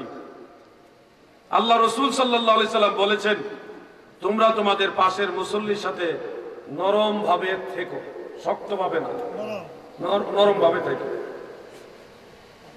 আর সহিহ বুখারী অন্যান্য হাদিস গ্রন্থের মধ্যে আছে, তোমরা পাশের মুসল্লির কাঁধের সাথে কাঁধ মিলাবে, পায়ের সাথে পা মিলাবে। খেয়াল করবেন, কাঁধের সাথে কাঁধ আর পায়ের সাথে পা। এবার একটু খেয়াল করেন, আমি যদি আমার মুসল্লির সাথে কাঁধ মিলাই দেই, সেক্ষেত্রে পা কি আরো লম্বা? কাঁধ মিলাই দিছে, আমার গ্যাপ নাই, এখন আর কোনো গ্যাপ নাই। এখন কি আরো পা সরাইয়া জায়গা বেশি নিতে হবে? যেহেতু গ্যাপ ফিল আপ হয়ে গেছে, সেহেতু আমার আল্লাহ রসুল যে বলেছেন যে গ্যাপ থাকলে শয়তান এখানে অবস্থান করে ওয়াসওয়াসা দেয়, এটা আবু দাউদ শরীফে আছে। আমি রসুলের পাকের নির্দেশনা মোতাবেক কাঁধে কাঁধ লাগিয়ে দিয়েছি, গ্যাপ ফিল আপ হয়ে গেছে, শয়তান ওয়াসওয়াসা দেওয়ার আর কোনো সুযোগ রইল না। এখন আমি পা যত ছড়াবো তত আমার পাশের মুসল্লি আমার কাছ থেকে দূরে যাবে, শয়তান ঢোকার চান্স পাবে। এখন তাহলে পায়ে পা মিলাবো কিভাবে? ওই যে নরম ভাবে থাকা, পায়ে পা মিলানো, দুইটা কথা সমন্বয় করেন। আল্লাহ রসুল কিন্তু বলছে পাশের মুসল্লির সাথে নরম থেকো। নরম মানে কি? উনার ভালো লাগে ভালো লাগাইতে হবে, উনার সাথে নরমাল ভাবে দাঁড়াতে হবে। পায়ে পা মিলানো অর্থ হলো পাশের মুসল্লির পায়ের সাথে বরাবর আপনি পা মিলাই দেন, যেন কাতার সোজা হয়ে যায়। তাহলে দুইটা হাদিস মানা হলো। একদিকে পাশের মুসল্লির সাথে আমি নরম ব্যবহার করলাম, পায়ের সাথে পা লাগাই দেওয়া নরম ব্যবহার না গরম ব্যবহার। আপনারা মনে হয় এটা বুঝেন না, আমার কথা বুঝেন না। আমি যদি তামিম বিল্লাহ সাহেবের পায়ের সাথে পা লাগাই দেই, এটা উনি নরম আচরণ ধরবে না গরম আচরণ ধরবে? উনার বাদ দিলাম, আপনি ধরেন আমার একজন সুন্নি ভাই আমাকে ভালোবাসে, আমি যদি আপনার পায়ের সাথে পা লাগাই দেই, যত কথাই আমারে বুঝান মুখে মুখে, মনের থেকে আপনার কেমন লাগবো? নরম না গরম? জোরে কোন? তাহলে আমরা দুইটা হাদিস এখানে সমন্বয় করে নিই। পাশের মুসল্লির সাথে আমরা নরম ব্যবহার করব, এইটা একটা হাদিস। আরেকটা হলো পায়ে পা মিলাবো, পায়ে পা লাগাবো, বিষয়টা এরকম না, বরাবর মিলিয়ে দিব। পাশের মুসল্লির পা এখানে, আমিও বরাবর মিলাই দিলাম, আর কাঁধে কাঁধ লাগাই দিলাম। তাহলে একসাথে সবগুলি হাদিস মানা হচ্ছে। কাঁধে কাঁধ লাগাই দিলাম, কাতার গ্যাপ ফিল আপ হলো, শয়তানের ওয়াসওয়াসা থেকে বাঁচার সম্ভাবনা আসলো, এবং পায়ে পা মিলালাম মানে পায়ে পা বরাবর থাকলাম, এবং কাতার সোজা হলো, পাশাপাশি পাশের মুসল্লির সাথে আমার নরম ব্যবহার করা হলো। সবগুলি হাদিস মানা হচ্ছে, সবগুলি হাদিস আমার মানা হচ্ছে। পায়ে পা লাগাই দিলে তো গরম হয়ে যাবে ভাই। আর পা যত সরাইবেন ততই তো কাতারের গ্যাপ আরো বাড়বে। এই নরম বিষয়টা, সহজ বিষয়টা বুঝতে আমাদের অনেকের কষ্ট হয়।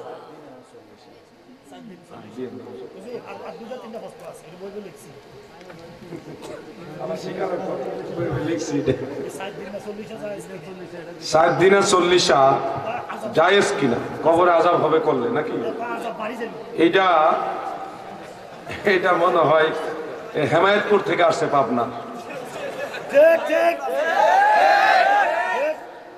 কি যে আজগবি, কয়দিন করোনার লোকে কথা কইতাছে, কয়দিন বিজ্ঞানী হয়ে যেতেছে, কোথায় গুহা আছে খবর দিতেছে, কবে ইমাম মাহদী আয় পড়তেছে খবর দিলাইতেছে, 26 সালে আয় পড়তেছে, 24 সালে আয় পড়তে, কি আধা পাগল।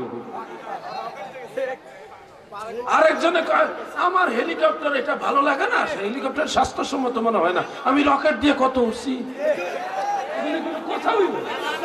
এই পাগলের দল মানুষ করে।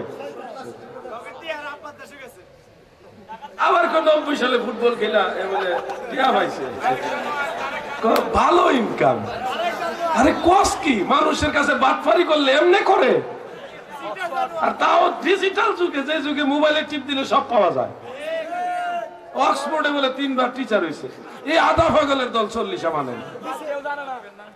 হ্যাঁ, ট্রাম্পের নাম বলে হাদিসে আছে। চিন্তা করছেন? যাকে আমি একটা হাদিস ব্যাখ্যা দেই, শুনেন। বাইর যেতেছেন কেন? যাবেন গা? এটাই শেষ, শুনেন। আমি ওইটা ব্যাখ্যা দেই যে উনি বলেছিল কবরে আযাব হবে। আছে, হাদিস আছে, কিন্তু সহিহ বুখারীতে আছে, নাসাঈতে আছে, আর অনেক কিতাবে অনেক সাহাবী থেকে হাদিসটা বর্ণিত। আল মাইয়িতু ইউআযাবু ফি কবরিহি, আল মাইয়িতু ইউআযাবু ফি কবরিহি বিমা নিহা আলাইহি।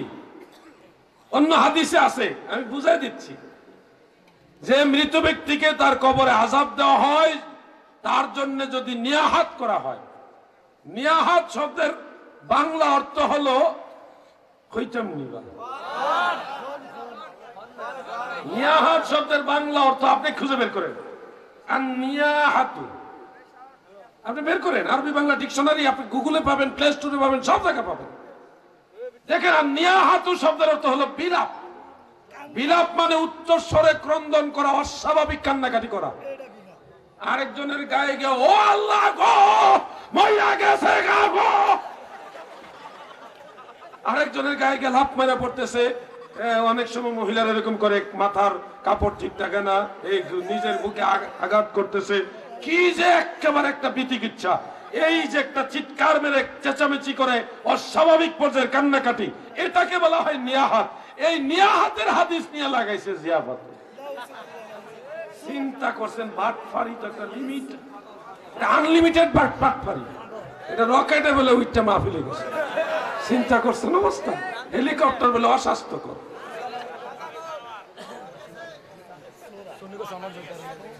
রাগ হচ্ছেন না কেন? নিয়াহাতের হাদিস নিয়ে লাগাইছে জিয়াফতে। বুখারীতে ওই একই হাদিসের নিচে আছে আল মাইয়িতু ইউআযাবু ফি কবরিহি বিবুকাইল হাইয়্যি আলাইহি। জীবিত মানুষরা যদি চিৎকার মেরে কান্নাকাটি করে, সেটার কারণে মৃত ব্যক্তিদের কবরে আযাব হয়। একই হাদিসে কিন্তু আছে। এই কান্দন্যার হাদিস নিয়ে লাগাইছে জিয়াফতে। আমি একটা হাদিস শোনাবো, এরপরে আজকের আলোচনা আরো কইলো কাম হইতো না, ফিসা বজর দিল কাম হইতো না। আমি এই হাদিসটা বলে আলোচনা শেষ করবো ইনশাআল্লাহ। কোন কাজ হবে না। আকবরী সাহেব যদি ডাবল আকবরী সাহেব হয়, কাজ হবে না। একটা হাদিস ইমাম আহমদ বিন হাম্বল রাহমাতুল্লাহ আলাইহি, কায়দায় কোনো কাজ হবে না, কায়দায় কুল্লিয়া। তাকবীর দেন, তাকবীর জোরে। আল্লাহু আকবার, নারে রিসালাত, ইয়া রাসূলুল্লাহ। জিয়াদি সাহেব এগিয়ে চলেন, আমরা জিন্দাবাদ সাথে। জিয়াদি সাহেব এগিয়ে চলেন, আমরা জিন্দাবাদ সাথে।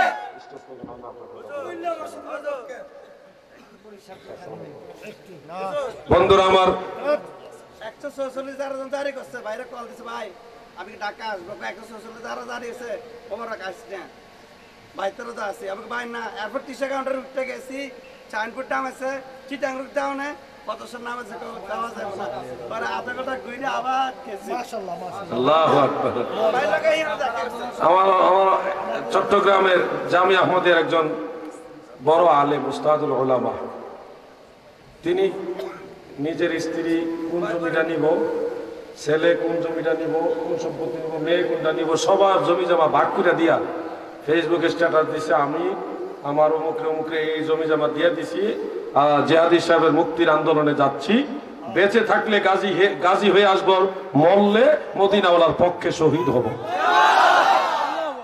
কে কার জন্য এটা করে? একমাত্র দয়াল নবীর মহব্বত। আমগো নূরে বাংলা তো কইছে যে আমি বাইতে বিদায় লয়ে বসছি, নিজের ওয়াইফের কাছ থেকে বিদায় লইছি। এরকম একটা মানে বাংলার ইতিহাসে আমার মনে হয় এরকম আর ভয় নাই কখনো।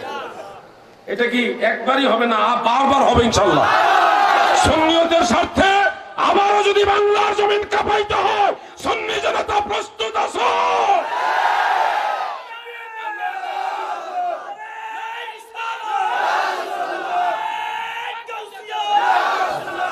বন্ধুরা আমার, 7 দিনে 5 দিনে 40 দিনে 39 দিন বেলা 41 দিন বা সুবিধা মতো সময়ে মৃত ব্যক্তির জন্য দোয়ার আয়োজন, ইসালে সওয়াব বা জিয়াফত বা ফাতিহা, কুলখানি, চেহলাম, যাই বলি আমরা, বিভিন্ন জায়গায় বিভিন্ন নাম, অনেক জায়গায় কলমাখানি কয়, অনেক নাম। এই যে খাবারের আয়োজন, দোয়ার আয়োজন, ইসালে সওয়াবের আয়োজন, এই আয়োজনটা আমরা নতুন করে বানাইনি রে ভাই। একটা হাদিস বলি, আশা করি বুঝে যাবেন। ইমাম আহমদ বিন হাম্বল রহমাতুল্লাহ আলাই, যিনি হাম্বলি মাযহাবের ইমাম এবং ইমাম বুখারীর উস্তাদ, 10 লক্ষ হাদিসের সনদ মুখস্থ জানতো। আরো কয়েকটা মত আছে। তিনি তার কিতাবুজ জুহুদের মধ্যে উল্লেখ করেছেন, ওই কিতাবটা আমার কাছে আছে। ইমাম আবু নুআইম ইসফাহানি রাহমাতুল্লাহ আলাইহির হিলিয়াতুল আউলিয়ার মধ্যে তিনার নিজের সনদে হাদিসটা উল্লেখ করেছেন। ইমাম জালালউদ্দিন সুয়ুতি তিনি আল হাবিলিল ফাতওয়ার মধ্যে উল্লেখ করেছেন। ক্বালা তাউস রাহিমাহুল্লাহ, ইন্নাল মাউতা ইফতানুনা ফি কুবুরিহিম সাবআ ফাকানু ইউস্তাহাব্বুনা আইয়ুদআমা আনহুম যালিকাল আইয়াম। হযরত তাউস রাহমাতুল্লাহ আলাইহি বলেন, মানুষ মারা গেলে, মৃত ব্যক্তি মারা যেদিন যায়, ওই দিন থেকে একটানা 7 দিন খুব বেশি মুসিবতে থাকে।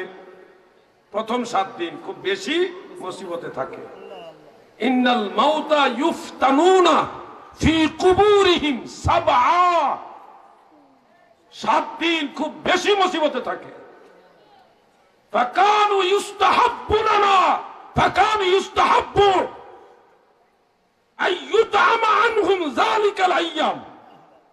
সাহাবায়ে কেরাম, তাবিঈগণ এটা মুস্তাহাব মনে করত, ওই মৃত ব্যক্তিদের পক্ষে মানুষকে খাবার পরিবেশন করা।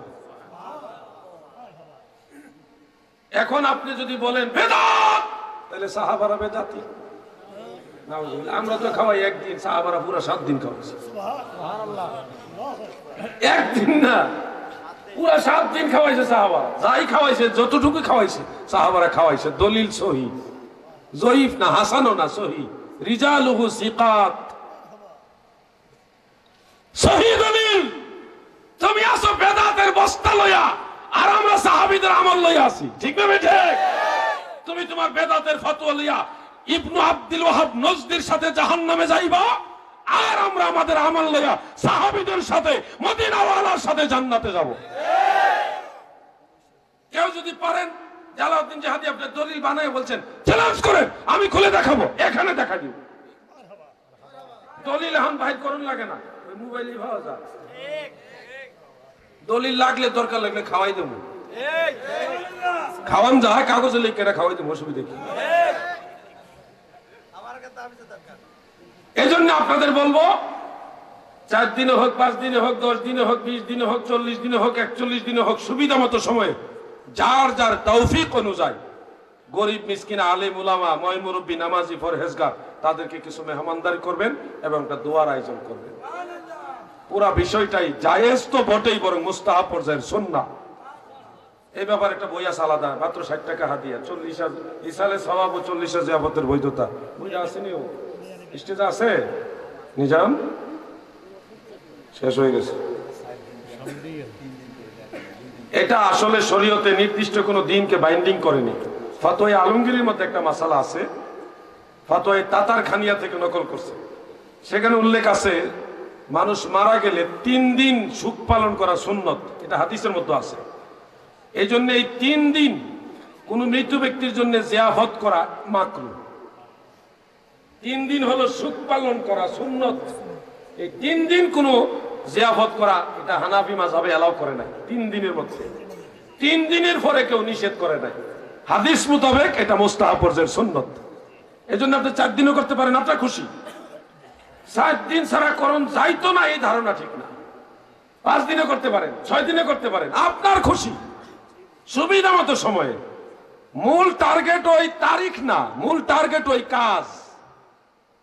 দুয়ার মাহফিল, ইসালে সওয়াবের মাহফিল, ওই উপলক্ষে কিছু মেহমানদারি করা, এই কাজটা আপনাদের মূল টার্গেট হবে। সেটা 40 দিনও করতে পারেন, 41ও করতে পারেন, সবার যেদিন সুবিধা হয় ওই দিন করবেন।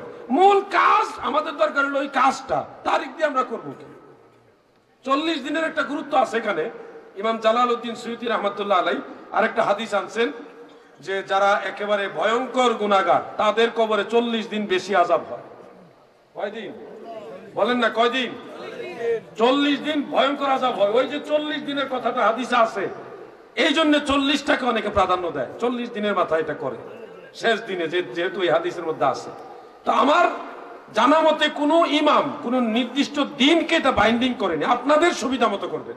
সেটা 40 দিনে করলে জায়েজ, 41 দিনে করলে জায়েজ, 5 দিন 4 দিনে করলে জায়েজ, 3 দিনের পরে আপনার সুবিধা মতো সময় এটা করে নেবেন।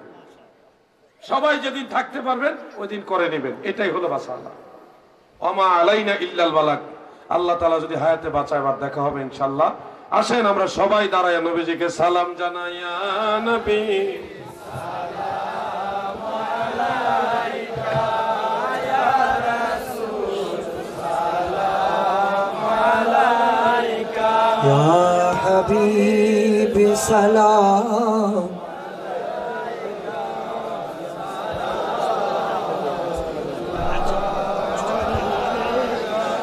सैयदी या